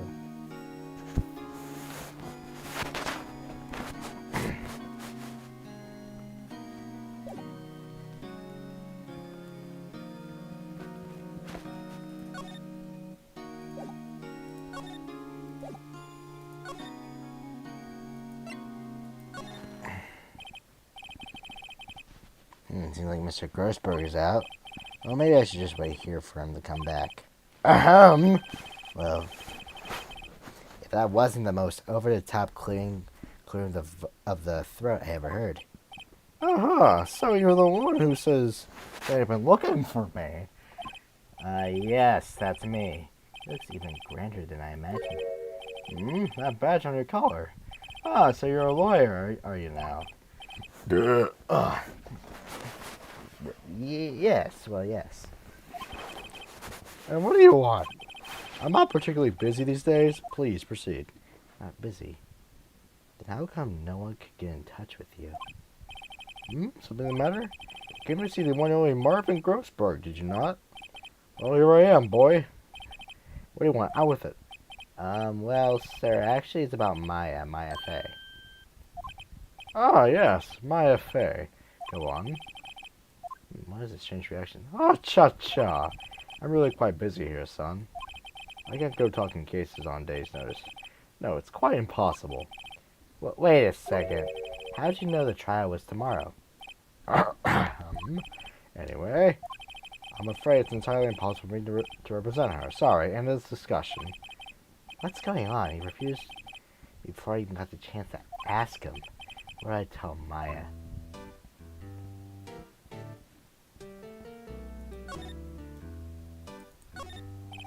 Even for clients. I'll get ebony case. And if I'm not mistaken, that lighter's made of solid gold. Even... Oh wait, I'm sorry. Then I could tell someone here's got money to burn. An expensive potted plant. No idea what kind of plant it is, but it's probably the most expensive one available. I saw a mahogany desk. The wood's been polished to a deep luster. Expensive looking mahogany bookshelves filled with expensive looking books. Funny, they don't look like they've ever been read.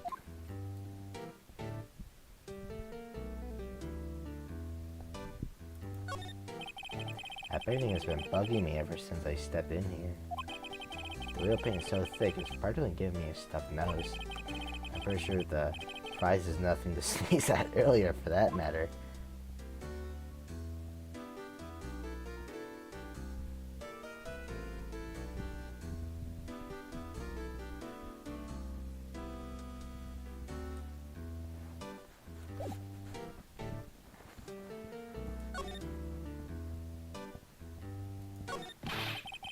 How can you just refuse like that? Please, tell me why you want to take the case. Well, you see, it's just, I'm busy, you see. But that client is Maya Fey's sister. Maya trusted you. She knew her sister would be in good hands. Yes, of course, I know that. However, I'm sorry, but I must refuse. Sorry, goodbye. Creep. Fine. I don't have time to argue with you anyway. I'll go look elsewhere. No, I think not. Huh? Did you say something? I think not, I said. What do you mean? I'm terribly, terribly sorry, but I'm afraid that no lawyer worth their salt will take on this particular case. Terribly sorry, my boy. Why? I cannot say. I beg your pardon, but could you leave now? I have nothing more to discuss with you. What's going on here?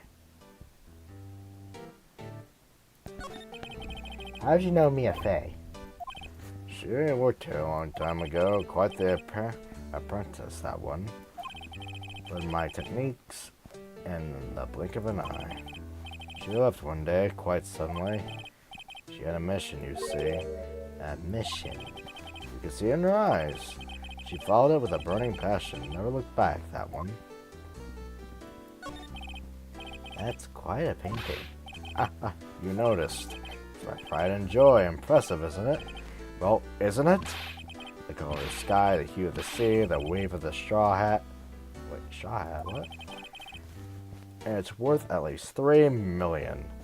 I have no intention of parting with it. Of course. No, I won't sell it, not even to you. I wasn't interested. It's not for sale. I'm not buying. Jeez. I'm not buying. Jeez.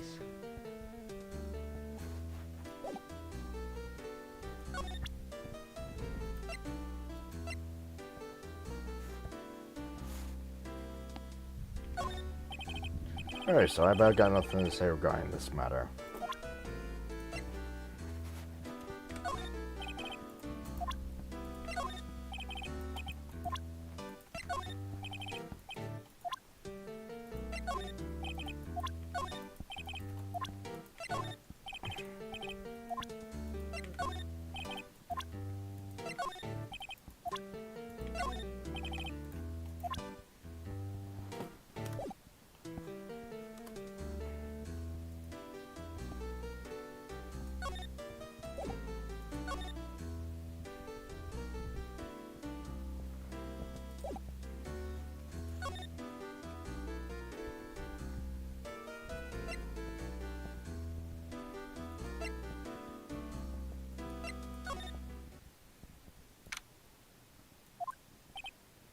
Hiya. Oh, you're back. Did you find the lawyer? Well, what do I tell her? Well, you see, just be honest. I really don't think you should use that guy. He didn't seem healthy. He was all skin and bones. What really happened? You don't mean he refused to help? I see. I've been abandoned then.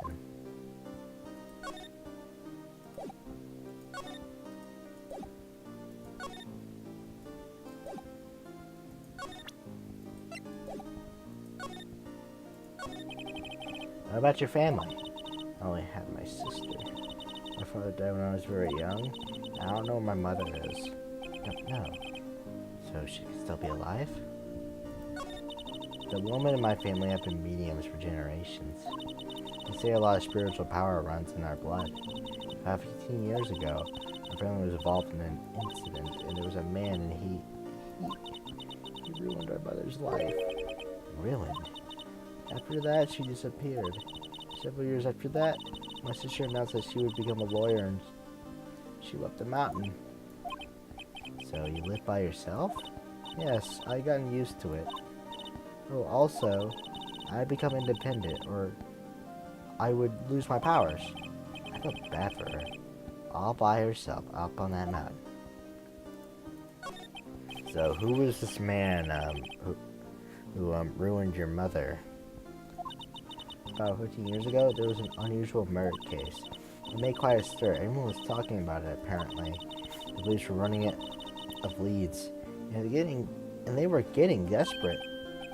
Wait, they didn't use a spirit medium, did they?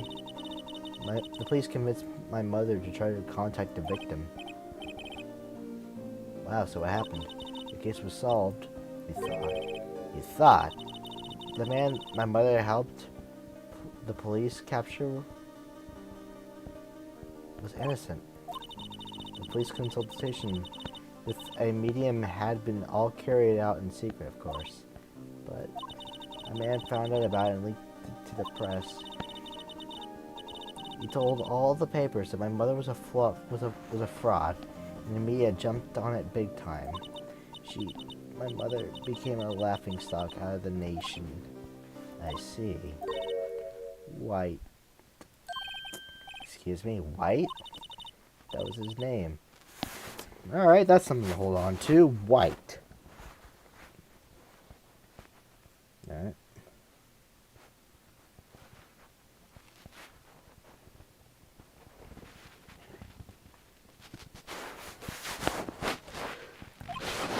White. Just a little longer now before the state appointed lawyer comes, I guess. 4 o'clock p.m. Time's up. What should I do? Do I just leave her and go home? I made up my mind. I'm going to defend you whether you want me to or not. Why? Why? Well... someone else is the culprit. You're not the culprit. Someone else is. How do you know? I, just have a hunch. Given the evidence, it would be easy to assume that Maya was the killer. But here's something about this whole thing smells fishy. That witness's strange behavior was all an act, and the way that lawyer refused to help out Maya. But more than all of that, she has no one left to help her. Nothing is more sad or more lonely than that. I know, I've just been there a long, long time ago. I've been there a long, long time ago. Why did I become a lawyer in the first place? Because someone has to look out for people who have no one on their side. Maya, I won't abandon you. You can count on me. That's so kind of you.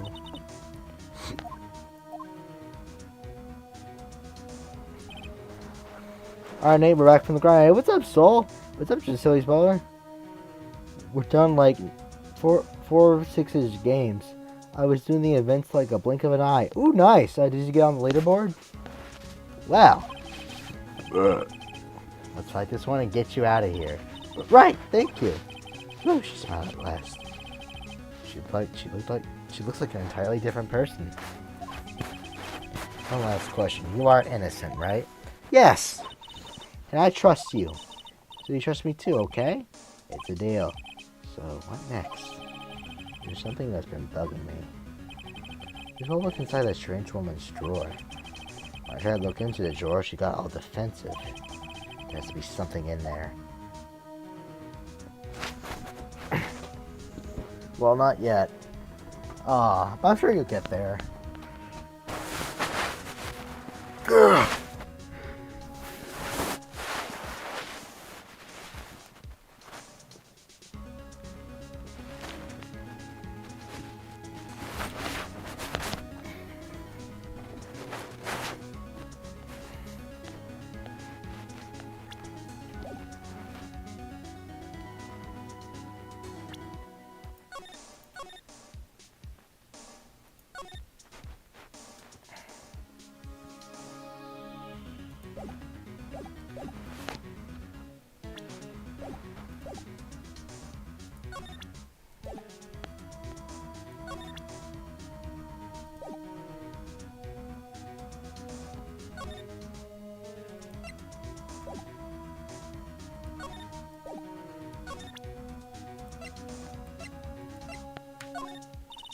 Sorry, I've never seen that before.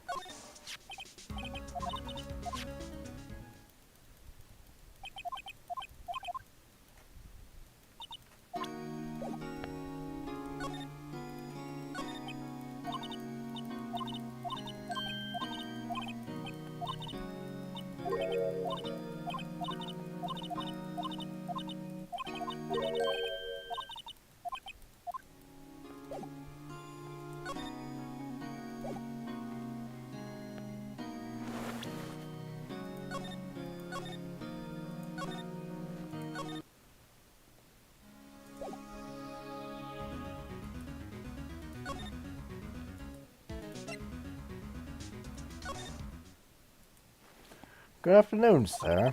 Excuse me, you are... Oh, I beg your pardon, sir. I am the bellboy of this establishment at your service, sir. Oh, right. I've just come up to deliver some room service, sir. Do you know where Miss May might be? I believe our guest Miss May is currently using the facilities. You have no need for anything. I'll be taking my leave. Please, stay as long as you like. Oh, wait. It's Phoenix.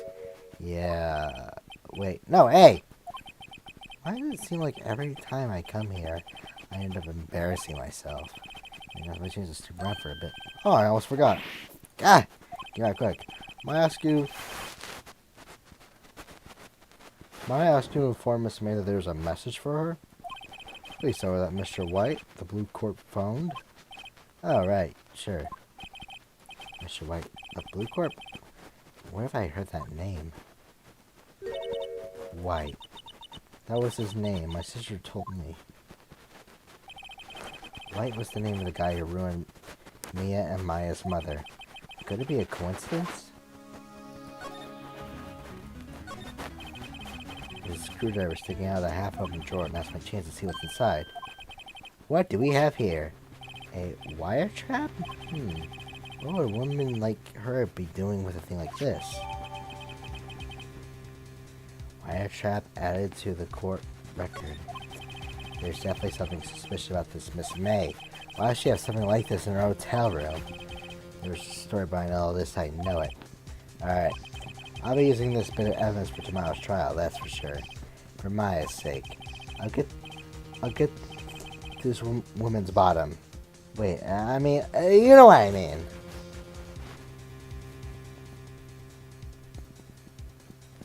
We just need to do 20 game shits to get in the leaderboard.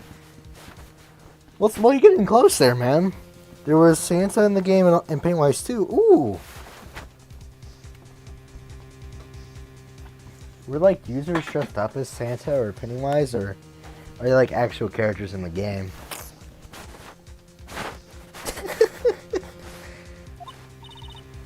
Oh, Bellboy, still there. Uh-oh, Thomas Graham. Look forward to tangoing with you tomorrow, Miss May. In court.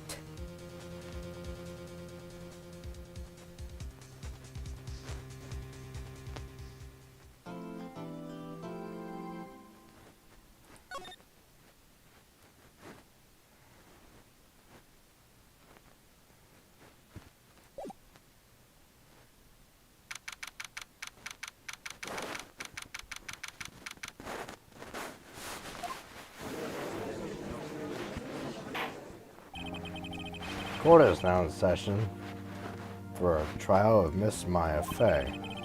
The prosecutor is ready, Your Honor. The defense is ready, Your Honor. Miles Edgeworth. I better not show any signs of weakness today, or else he'd be mine. He'd be on me on an instant. Thank you, Your Honor. This defendant, Miss Maya Fey, was at the scene of the crime. The prosecutor, the prosecution of evidence she committed this murder. We have witnesses who saw her do it. The prosecutor sees no reason to doubt the facts of this case, Your Honor. I see. Thank you, Mr. Edgeworth. Let's begin then. May call our first witness, Your Honor. The prosecution calls the chief officer of the scene, Detective Gumshoe. Witness, please state your name and profession to the court. Sir, my name is Dick Gumshoe, sir. I'm the detective in charge of homicides down at the precedent, sir. Detective Gumshoe, please describe for us the details of this murder. Very well, sir. Let me use this floor map of the office to explain.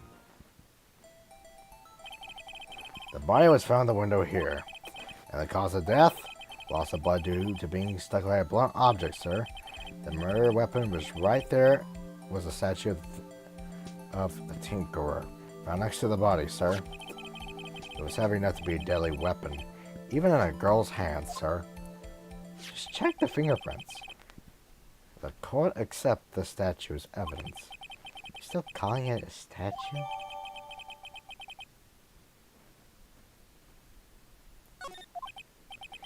Now, detective. Yes, sir. You immediately arrested Maya Fey, who was found at the scene, correct? Can you tell me why? Yes, sir. I had hard evidence. She did it, sir. Detective Gumshoe, please testify to the court about this hard evidence.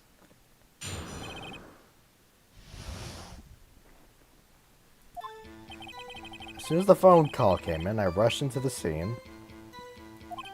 There was two people there already. The defendant, Miss Maya Fey, and the lawyer, Mr. Phoenix Wright. I immediately arrested Miss Maya Fey. Why? We already had a witness account describing her. The witness saw Miss Maya Fey at the very moment of the murder.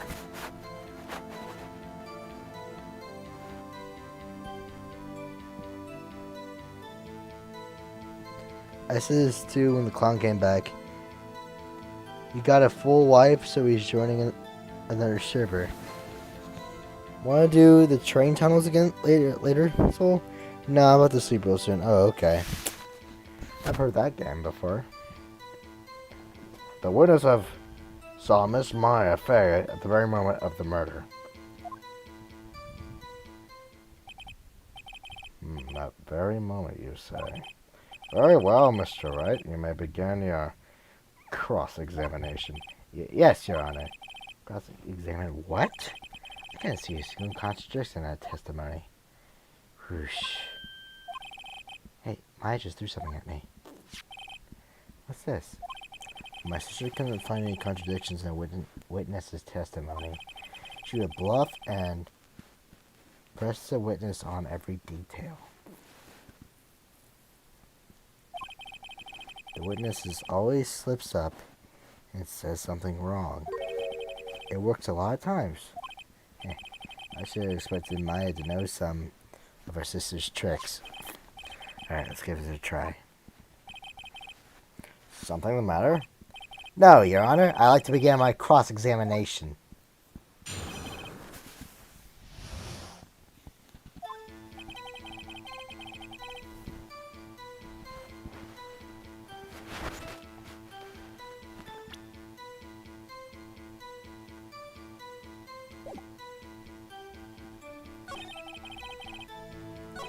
That's true.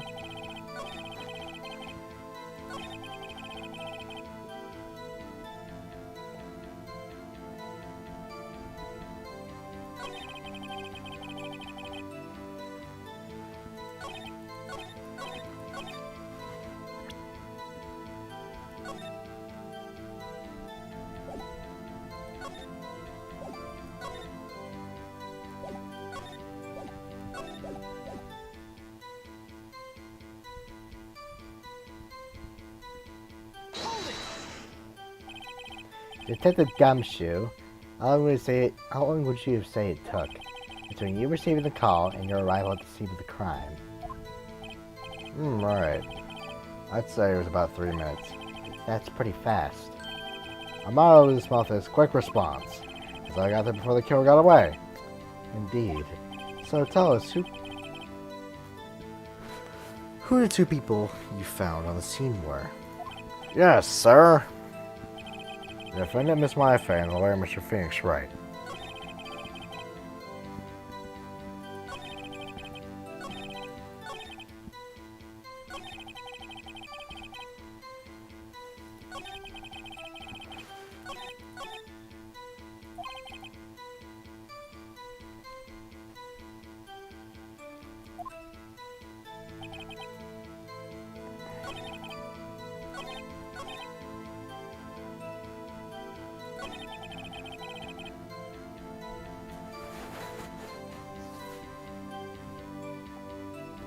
My other team is having a party tomorrow night since we won the championship.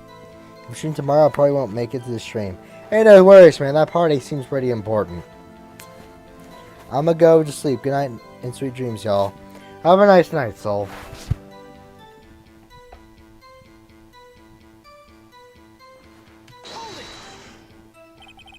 Hold on just 1 second. Yeah? If I heard correctly, you said you arrested her because you had a hard evidence she did it, correct? Huh? Did I say that, me? I actually say it. You did say it. You said it. Exactly what about this suspicious woman in Pink's claim was hard evidence? What? Miss May is suspicious. And she sure isn't Pink, pal. Well, I guess she is Pink. That's enough. Detective Gumshoe, do you have any more solid proof other than her claims, Detective? I guess pressing can have its advantages. Yes! God. Sorry, I got the order of things to accept my testimony, Your Honor, sir. There was something I should have told you about you first, Your Honor. Very well, Detective. So hear your testimony again.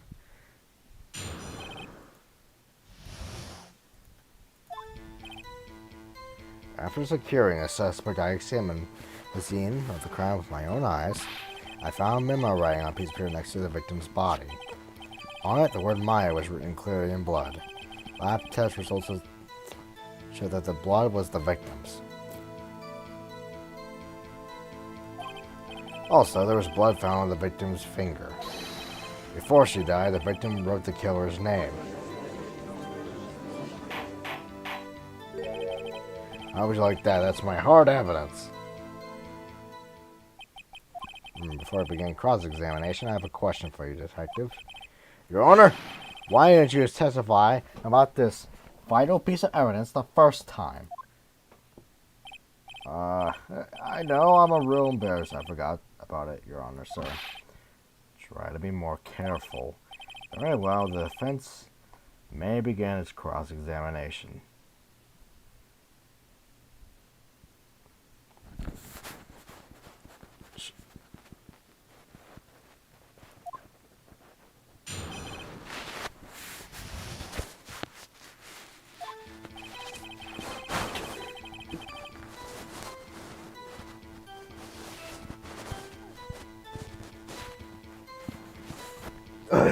There's nothing suspicious there. Okay, that is true.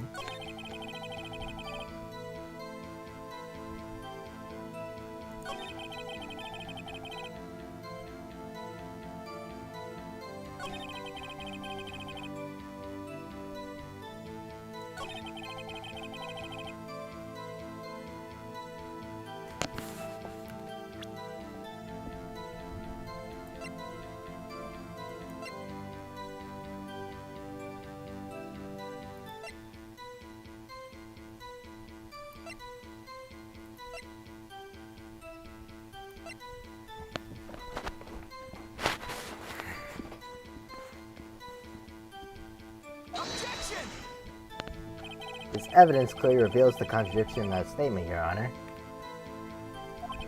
How exactly are that evidence and how that statement just now related? They aren't, are they? Not at all, Mr. Wright. Please think the fact over before making accusations. Crap. I think that won me any points with the judge.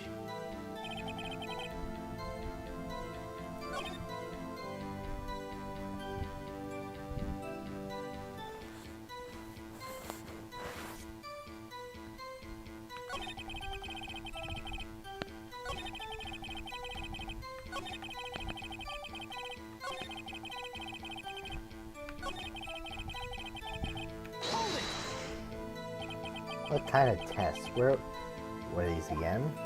Huh? What kind?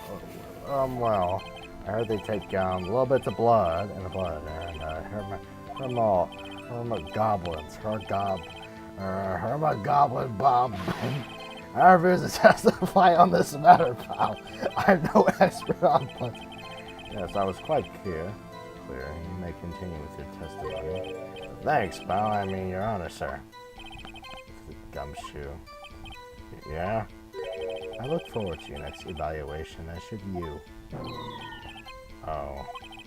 That was a mess. Right, where was I? Also, there was a...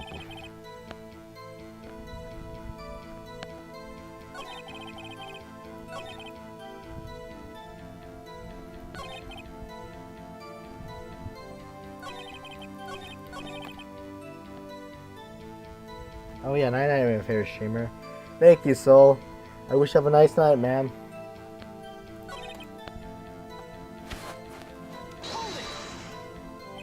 Detective Gumshoe, do you get a lot of cases where the victim actually writes the killer's name? Sure, it happens all the time in books and the movies. This is a movie, Detective. Oof. Let's talk about reality, shall we? Yes, I haven't heard of many cases now. Don't you find it a little odd that the victim would write down a name? Especially the name of her own sister? Oh yeah, actually, you got a point, pal. Stop right there. The witness' opinion on the matter is irrelevant. The facts are clear. The victim wrote down the name of the accused. The victim told us the name of her killer. Order! That didn't go so well. That's right, that's what he said. Is this whole testimony? Okay, there has to be a contradiction there somewhere. Let's find it. After securing the suspect, I imagined the scene of the crime with my own eyes.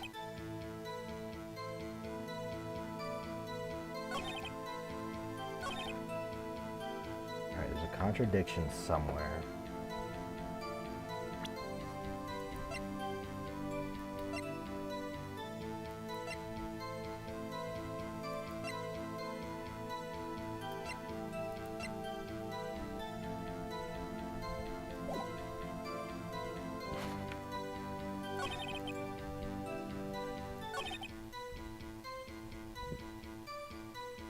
Oh, I think.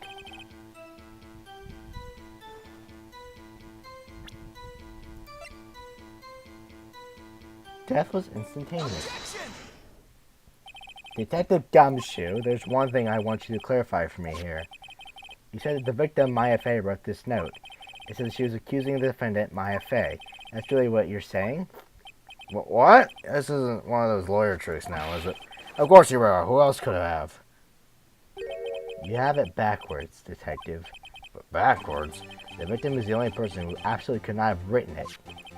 The report from your department, detective. Immediate death due to blow from a blunt object. She died immediately. But... No butting your way out of this one, detective. Order! Order. The defense has a point. Someone who died immediately wouldn't have the time to write anything down. Mr. Wright, I beg your pardon, but when exactly did you obtain the autopsy report?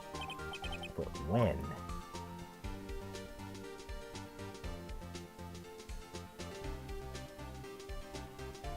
The day after the murder. It was the day after the murder. The prosecution's point being... The autopsy report is outdated, Your Honor. What? A second autopsy was performed yesterday, and at my request, death was almost immediate due to a blow from a blunt object. But there was a possibility the victim lived for several minutes after the blow. I received these results this morning. No way! Your Honor, it was quite easy to imagine the victim did have time to write Maya. That's all. I see. Damn you, Edgeworth. Oh, I said it. I should have known you have something up your sleeve. Why, Mr. Wright, you look shocked. Something you want to say?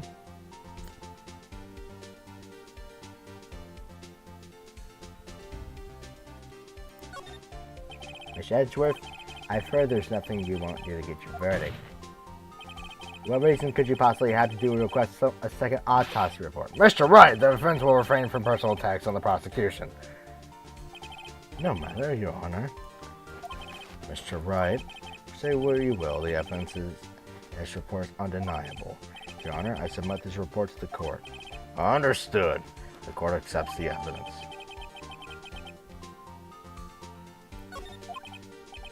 Well, Your Honor, the evidence strongly suggests the victim was identifying the killer. I suppose that's an obvious conclusion, yes. Darn, this isn't good. The prosecution would like to call its next witness.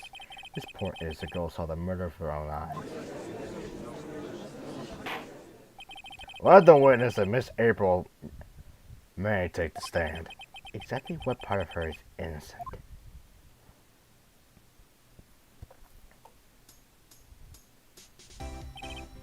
Witness your name, please. April May, at your service. Wink. Order. An introduction should not require any reaction from the crowd. The witness will refrain from wanton winking. Oh, yes, Your Honor. This is not good. She's already captured the heart of every man in this courtroom.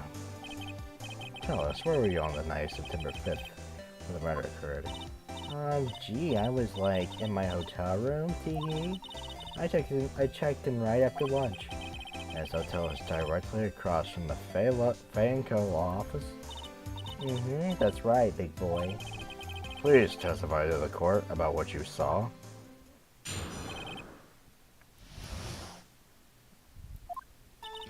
It was like 9 o'clock at night, and I looked out the window, you know.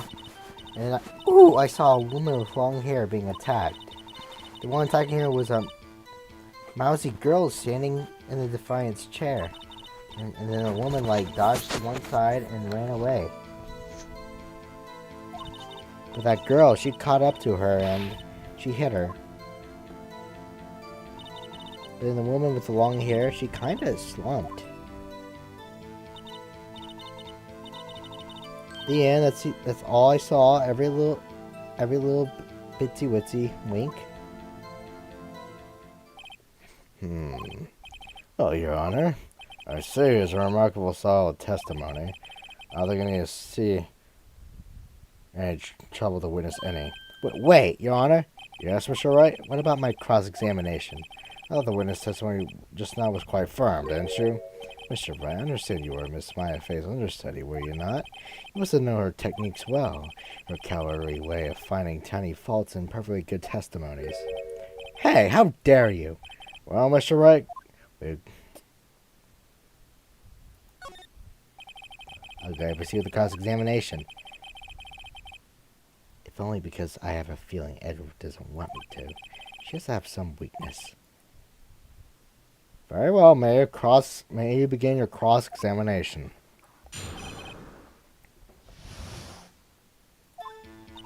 It was like 9 p.m. at night and I looked out the window, you know.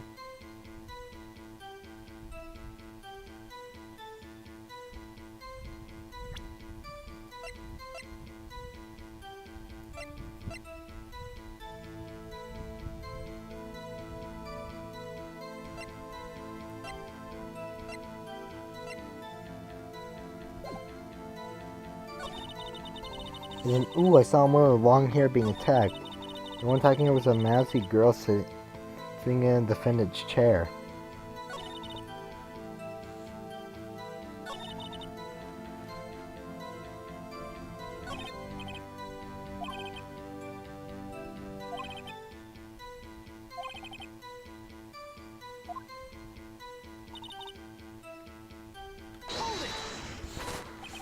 Why did you do that? Huh? Why? Why what? Why'd you look out the window? Were you expecting to see something? Oh, well, gee. What? That's it? You can't get out of this question that easily? I sort of, had a feeling. Well, I have a feeling she's trying to avoid the question. Maybe I should press a little harder on this one. Let's see how far I can run with this. Surely you must have a reason to look out your window at that time of night. Mr. Wright, I will not have you badgering my witness. Badgering? You insist on needling her with those trivial questions? I really don't think this should be allowed. Yeah, stop him. This poor girl. Order! Mr. Wright, you have been warned. Poor girl? What about poor me? You look out the window, what do you see next?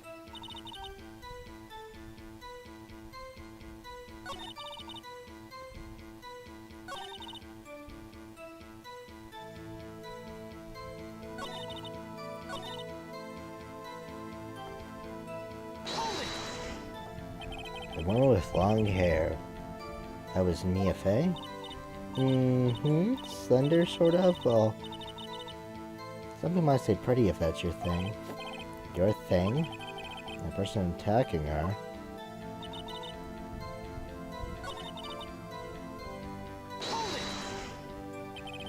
She dodged. Dodged what? Well, the attack. Please continue your testimony.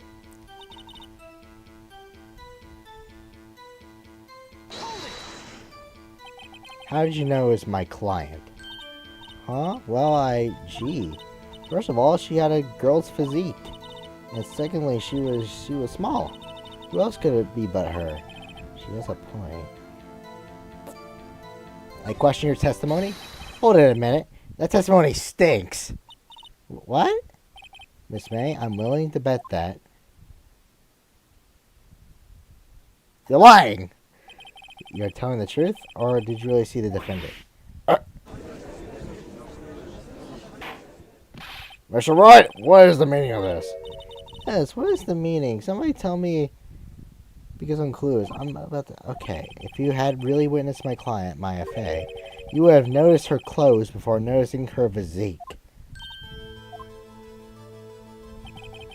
No one wears clothes like this on a daily basis except her. I'm no expert on fashion, but a hairdo looks far from normal to me. However, the witness's testimony mentions neither of these things. The testimony is bogus. What? Still, we don't know if she was dressed that way at the night of the murder. She was, Your Honor. I saw her, and so did Detective Gumshoe. What do you say to that, Miss May? Rawr, how dare you say that, you mean lawyer.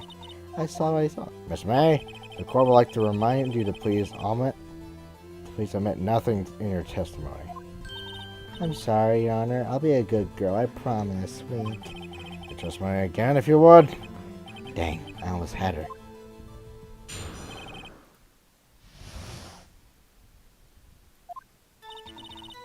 I did see everything I did. The victim, the woman's hair, dodged the first attack and ran off to the right.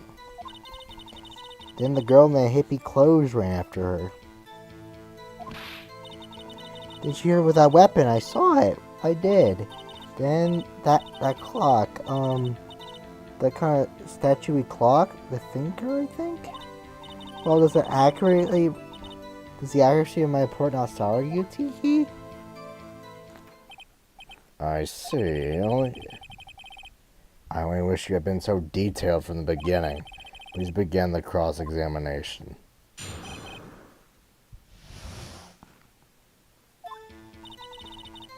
I did see everything I did. The victim, the woman, dodged the first attack and ran off to the right. The girl in the hippie clothes ran after her. Did you hit her with that weapon? I saw, I did. That clock, that kind of shot to a clock, the thinker, I think?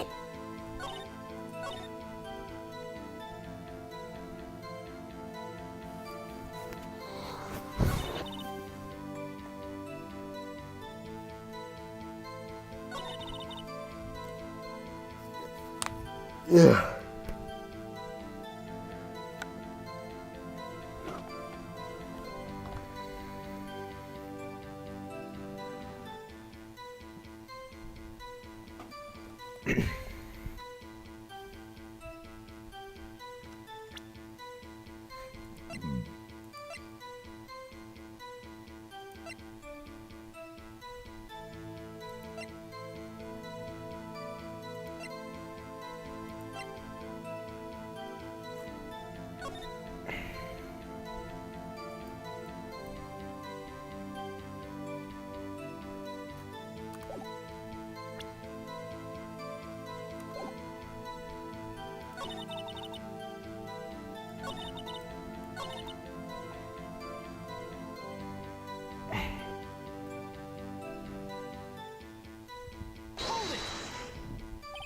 A clock. Didn't this come up in our testimony recently? Well, don't look so sour, Mr. Lawyer. You can't win them all. No, but I have a feeling I'm onto something now.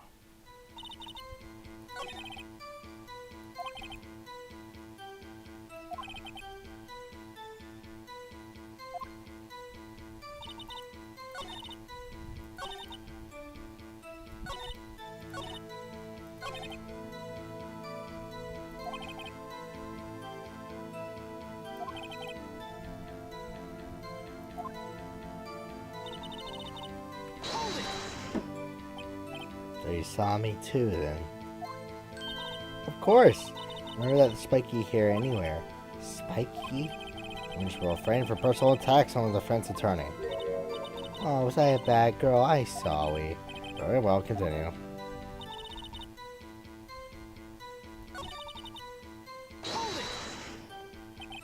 I convenient you to remember her hippie clothes. That's what you, I mean, that's what she was wearing. Oh, and her hair was all done up like a bun. What happened then?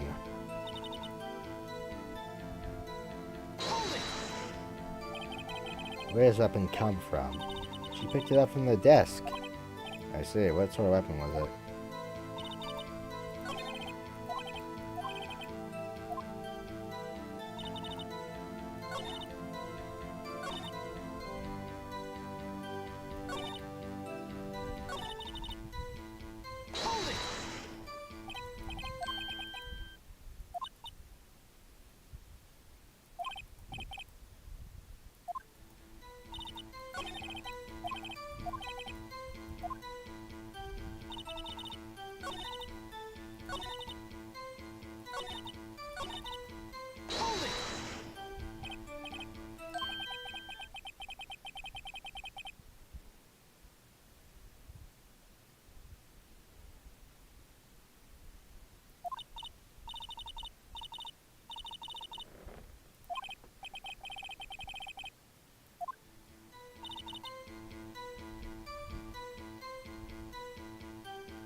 Miss May, what you said just now was quite revealing.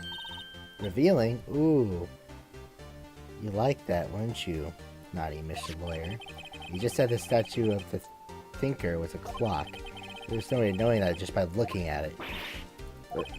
Another person in much the same position as you recently called this a clock, too. And was found guilty of murder. Order! Miss May, can you explain to me how you know this was a clock? Ooh. The witness saw the murder with her own eyes. That's all that's important here. The events is trying to confuse the issue with trivial concerns. Yes, of course. Will you withdraw your question, Mr. Wright? My questions are all I have, Your Honor. As you may recall, I've caught murderers with these questions before. Objection sustained. You may continue your question to the witness. That was close. If you stop me there, the trial will be over. Huh? What? So what happens now? What happens now is you answer my question. How'd you know it was a clock? What? That's because I heard it? Yes, I heard it say the time. So you've been to the law offices of Fay & Co. No, hey, I didn't say that. Why would I go there? I have heard it from my hotel room, hee. The law offices of Fay & Co., where the murder took place, is very close to the hotel. She could have easily heard the clock. Well, Mr. Wright, are you satisfied? No, Your Honor. I can't give up now. I'm not satisfied because...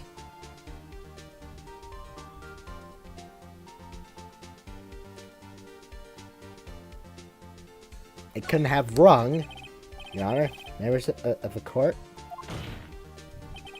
It is inconceivable that the clock in question rang. It's broken. I think it's broken. The clock's busted. You think? Just look at it, Your Honor. See anything interesting, Your Honor? Well, I'm not sure if I would call this broken, but I doubt it could ring. This clock is missing its clockwork. It's quite empty. Mr. Wright, would you care to explain to the court in the meaning of this? Is as you can see, the clock was empty. It couldn't have rung. Therefore, this witness is a big fat liar. Fat? Well, Miss May? Tsk, tisk, tisk. Huh? Quite a show you put it on for us, Mr. Wright. He knew the clock was empty somehow. He knew! I'm afraid you've forgotten one thing, however. Indeed, the clock is empty, as you say. It can't ring. However, we must ask, when was the clockwork removed? If it was after the witness heard the clock, then there is no contradiction. I have evidence. That's true. That is a possibility. The clock might have been empty after she heard it. And how exactly... and that is exactly what happened, Your Honor. Well, Mr. Wright, can you prove when the clockwork was removed? Oh, impossible, of course. I have proof. What? Wasn't it you who told me proof is everything? Well, I was listening. And I'll show you the proof you like so much. The evidence that proves when the clockwork was removed is this phone. Take a look at this. That's a very cute cell phone. Ooh, oh ho, you have a girly phone. Wait, this isn't my phone. Listen, this is the defendant's cell phone and it contains a recording. A recording of a conversation she had with the victim of the day of the murder. Order.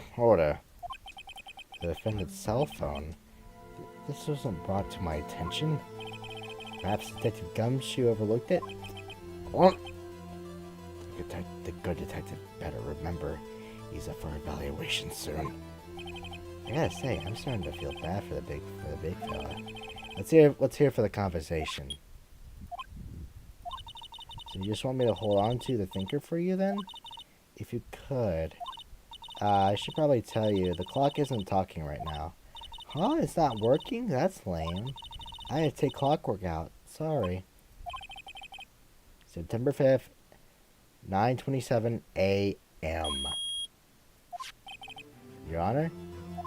I think this makes it clear that the clockwork was already gone by the time this was recorded. Which was well before the witness even arrived at her hotel. Well, Miss May, would you care to explain this to the court? Just how did you know that weapon was a clock? Well, isn't it obvious? I saw the clock before. What store was it again? I go to so many. Oops, I forgot. Wink. So witness has seen it before. That wouldn't make sense. Does the defense have any objections, Mr. Wright? The witness claims she has seen it before, but this directly contradicts the piece of evidence that's already submitted to this court. Well then, let's see it. You should produce this evidence.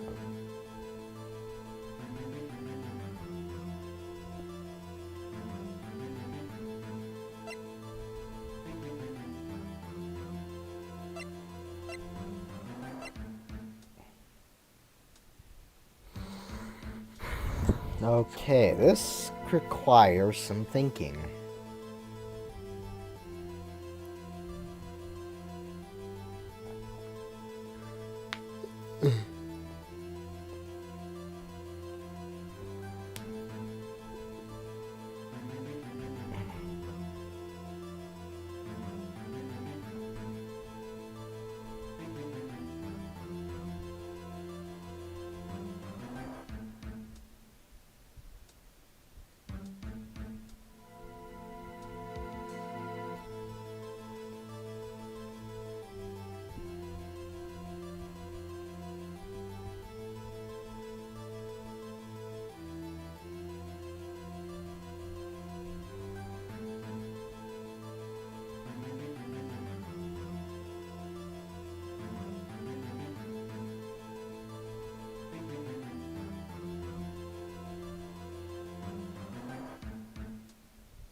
Well, this is my only hope.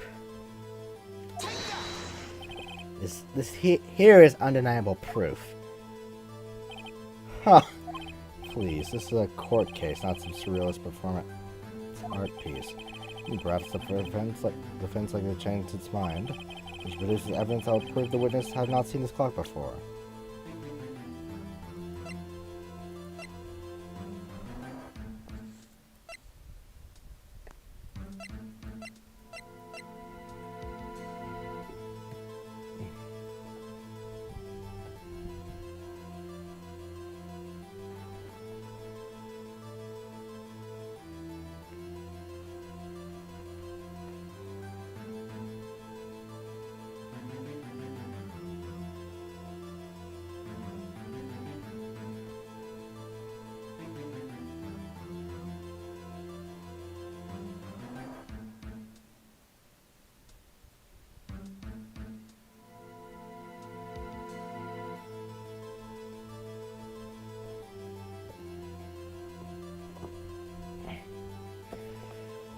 Huh.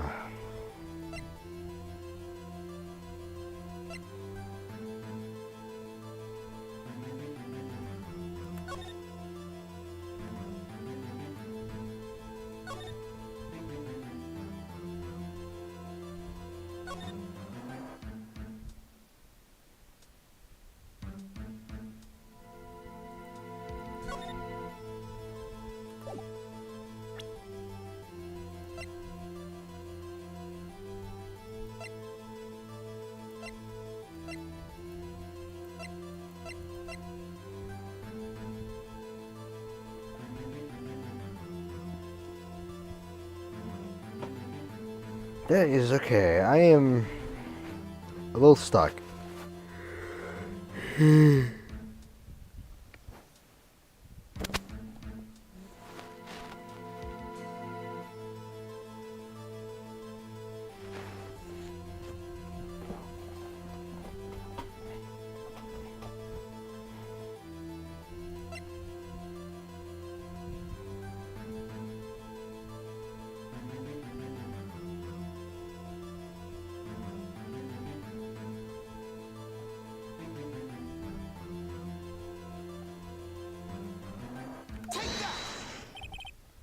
It's simple. This clock was never in any store ever.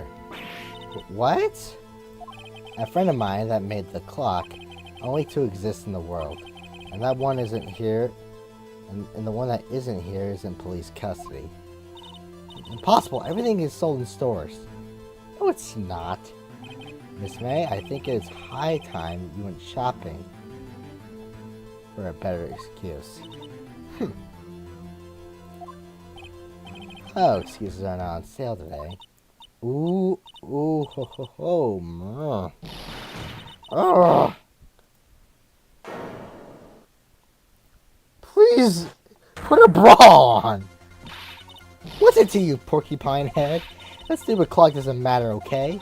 She did it, and she should have died, and she should die for it. Die. Whoa, let's not get ahead of ourselves. This is a court of law, and the witness will remain calm. Okay. Oh, silly me. Did I, like, lose it? I guess I did. Wink. Scary. Miss May, let me ask. Tell me, how did you know the weapon was a clock? Oh dear. Does the defense have an option for this behavior?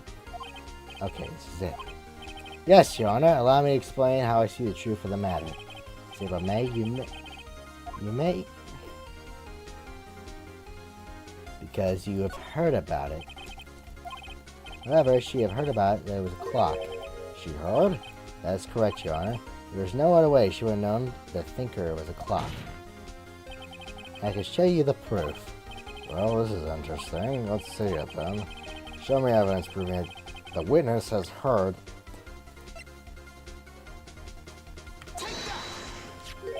Have a look at this. Ooh, that?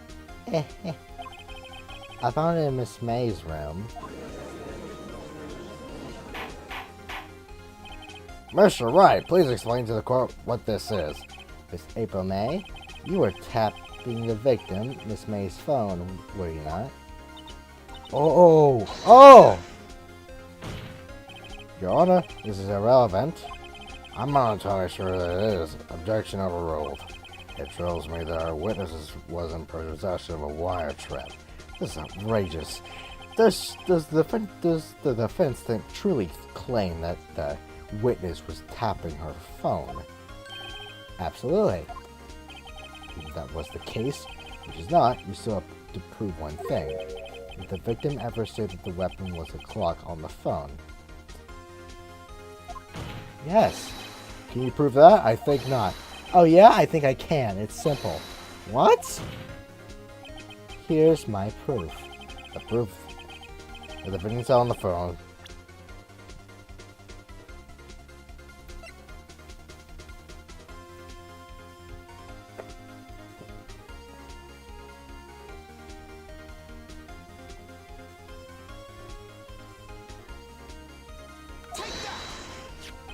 I present the defendant's cell phone. Yes, we've seen that. Listen, what's more to the conversation between the defendant and the victim? Mia, what's up? You haven't heard... Well, actually, there's something I want to hold on to for me. Again, what is it this time? It's a clock. I made it look like I set you the thinker, and it tells you the time. Miss April May, you used the wiretap to listen to this conversation. That's how you knew the thinker was a clock. Am I wrong? Your Honor? Your Honor, this is ridiculous. Your Honor, look at the witness's face. Does she seem amused to you? The defense demands an answer. Witness, answer the question. Did you tap her phone? Miss May! Shut up, all of you. What gives the right to talk to me like that? You, lawyer. Spicy woman. It's no fair. All you ganging up on me like that. So I'm the bad girl. Is that it? Wah.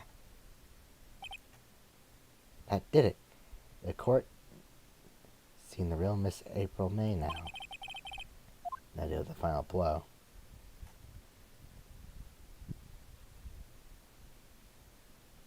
You did, didn't you? Miss May? What is it, you little shrimp? Talk to me in that tone of voice. Talk to me in that tone of voice, will you? You killed her, didn't you? Order! There will be order. What? How could you possibly say that? Are you mad? All I did was a little wiretapping. Oops. So you admit that you tapped her phone. Ugh. But wait, I didn't do anything bad like murder. I'm a good girl. Really? Can you prove it? No way she can prove it. You think you're so smart, Mr. Lawyer, but I can prove it, and I will. You can't be serious. No way. Way, I say. Way. Oh, I assure you I'm serious, Mr. Lawyer. Huh. Okay, so the killing happened around 9 p.m. at night. Why, that's just when I went... Why, that's just when I was getting room service from that sweet bellboy. Room service? Iced coffee, I believe, was it? I believe it was. Iced coffee, you know, like normal coffee, but cold? If you don't drink it quick, the ice melts and you have regular cold coffee. Iced coffee. Think I'm making this up? Ask the bellboy. Wink. Ergo, the witness was not on the scene at the time of the murder.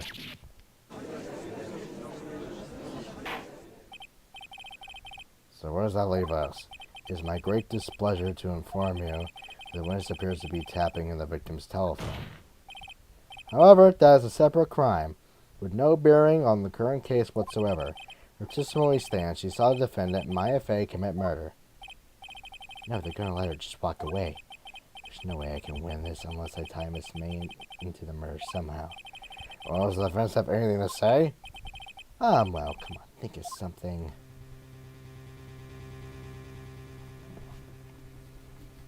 Is there only hope? The defense would like to call the hotel bad boy as a witness. There's something suspicious here. I'm gonna get to the bottom of it. I think you sunk in quite low enough already. I object you to calling the bellboy. Why? What's your reason? Because I hold that that the wiretapping had nothing to do with the killing. However, if you agree to one condition, I'll consent to calling this witness. Condition? If Miss April May alibi is not called into question after you examine Bellboy, then you will recognize that Miss April May was not the killer, thus she was innocent. And therefore, you must also accept the verdict of guilty for Miss Maya Fey. That is my condition. What? Better find something suspicious in that bellboy's testimony. Otherwise, Maya will be declared guilty on the spot. What should I do?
This is tough.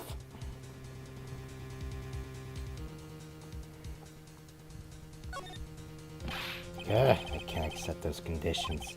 Very well, the defense will refrain from calling the bellboy as a witness. I see, you may continue. Right, on with the cross-examination. What is that? I have to examine Mr. Wright? Miss April May has been admitted to the wire trap, yes, but that bears no relevance to the case at hand, murder. So we can prove any connection. Uh-oh, think. This can't be the end. But I'm out of evidence. I believe the cross-examination is over. Mr. Edgeworth, does the prosecution have any other witnesses to call? None, Your Honor. She's the last. What? But that means Maya's guilty? Wait, Your Honor. Yes, Mr. Wright. The defense would like to call the bellboy after all. As I thought. May I remind you, dear Mr. Wright, should you question the bellboy and Miss April May's alibi proved to be solid, then by default, are you prepared to accept my condition? Edgeworth, he's got me backed into a corner. I don't see any other way to take this. I accept. Very well, the court calls the hotel bellboy to the stand.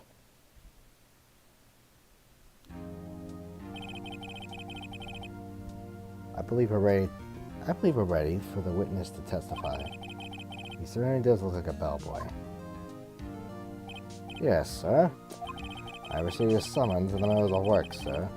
I'm happy to be of service.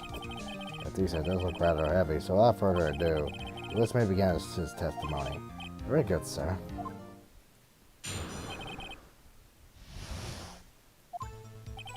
I'm the head bellboy at the fine Gatewater Hotel, in business for 4 generations. I believe a call after 8 o'clock in the evening from our guest, Miss May. She asked for an iced coffee to be brought up to her at 9 o'clock on the dot, sir. I brought to her at precisely the requested time, of course, and I delivered the iced coffee to our guest, Miss May, herself. I see. The defense may begin its cross-examination. Right, I'm ready. I hope this is it. If I can't prove Miss May was involved in the murder now, Maya will be finished.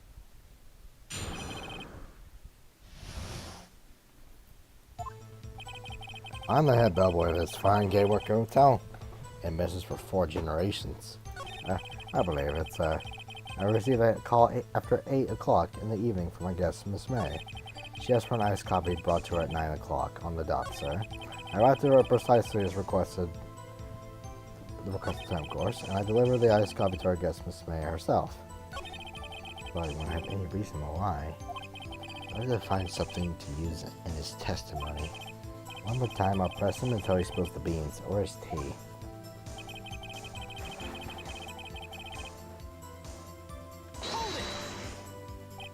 What exactly do you do at the hotel?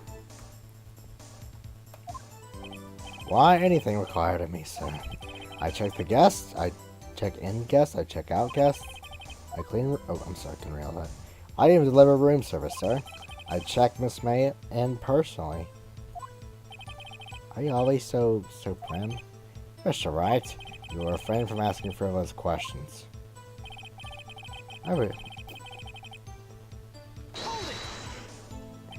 Are you sure it was Miss May on the phone? Absolutely, sir. How can you be so certain? I checked Miss May in personally, sir. Not only did I see her in all her stunning radiance, but I also heard her voice. And I saw them, and I... Ahem. The point being, I remember that her quite well, sir. Yes, what then?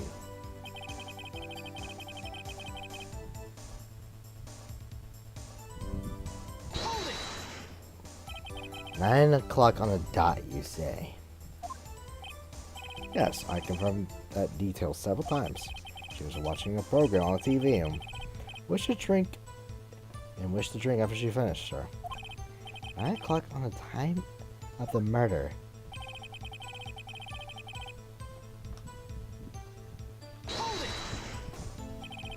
precisely 9 o'clock then? Precisely, exactly. And most definitely, sir. 9 p.m. How can you be so sure? Miss May was quite insistent that it be brought then. Oh, bellboy, tee-hee. I would like iced coffee at exactly 9 o'clock. Something like that, sir.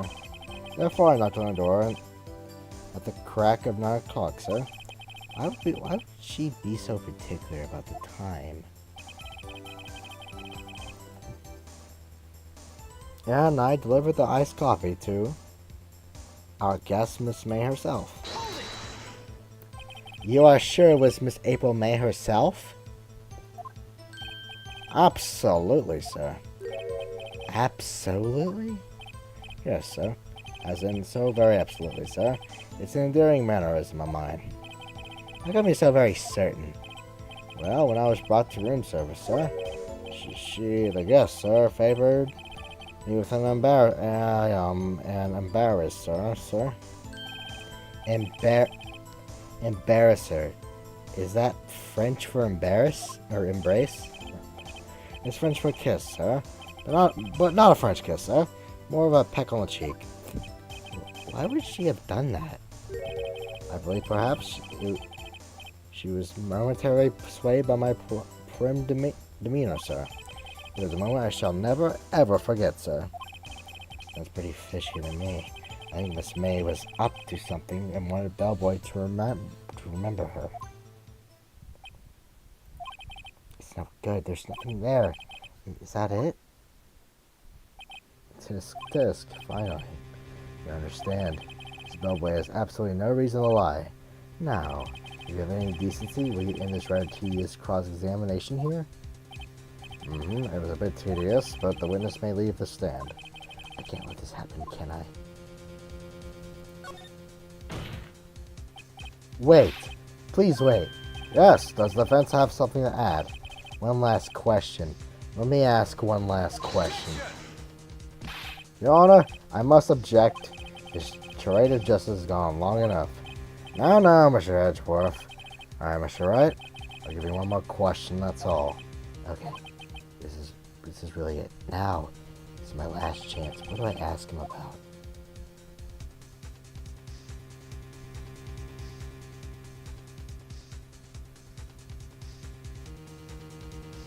Shoot.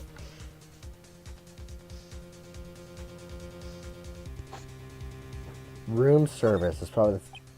Tell me again about room service. Again, sir? At exactly 9 p.m., I delivered room service to Miss May in room 303. I guess I requested iced coffee. $18 was the charge, as I recall. I see. $18? Does that seem a bit expensive? Yes, well, iced coffee for two, you know? We don't skip on the ice, sir. What did he say? What did you say? Rather quite. Bellboy, tell us the truth now. Was someone else staying in Miss May's room? I object. That was objectionable. Objection overruled. The witness will answer the question. Yes, I see. Why did you not mention this in your testimony? Well, sir, you didn't ask. Nice try. That's the sort of thing you're normally supposed to mention. Ah, yes, quite. Indeed. It was the good barrister there, Mr. Edgeworth, who... He asked me not to mention if I wasn't specifically asked, sir. Oof. You fool! I've done it. I won. Miss April May checked into a twin room with a man, correct? Yes, sir.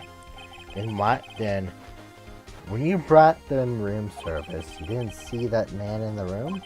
That's right, sir. Your Honor, we have just learned of another person involved who may have been the murderer. In light of this new fact, I hold fact it is impossible to judge the defendant. Wouldn't you agree, Mr. Edgeworth? And who, Mr. Wright, is the other person? Simple, it was...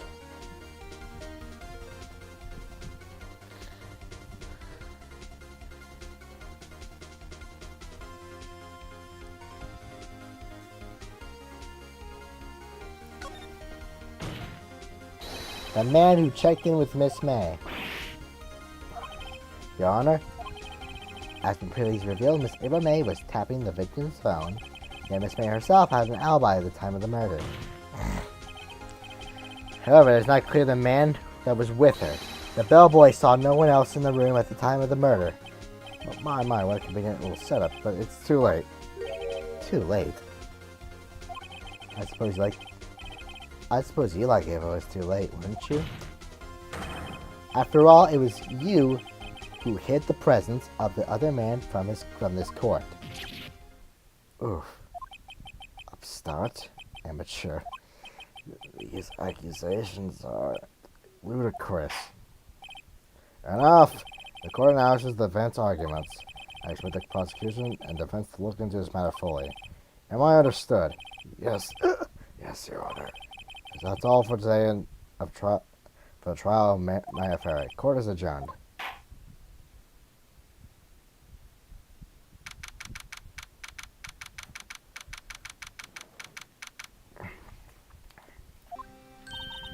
Mr. Wright, you were amazing in there. Really?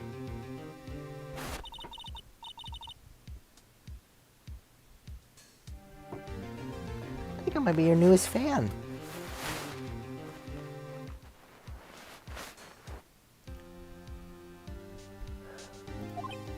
Oh, I was just doing my job, you know? Then again, the other attorney was pretty cool, too. Huh? That face of his, with his eyes wide and trembling lips. It sends shivers up my spine. If you say so. So what happens with me? We can go home now? Well... No, I don't think so. Not yet. Oh, I see. But I got a great lead in today's trial. A lead? That means the man with Miss May. He's the key. Oh, I get it. What happened to Miss May after that, anyway? Or they arrested her. I guess she's learning her charms won't work anymore. She's probably at the detention center now. May have to go down there later. Anyway, this case is far from closed. Yes, sir. I'm going to find out more about this man. You think he was one who... Maybe so. Sis? Don't worry, I'll find him by tomorrow, I promise. I'm counting on you. Alright guys, I asked for a full record of April May's testimony. I thought it might come in handy during the trial tomorrow. But now that I have it, I'm not so sure. Most of her testimony is all lies. And in fact, there's only one part that has been stricken from the record. May's testimony added to the court. I don't know how much good this will do me at all now. Anyway, time to hit the pavements and do some investigating. Maya doesn't belong in that detention center. It's up to me to set her free.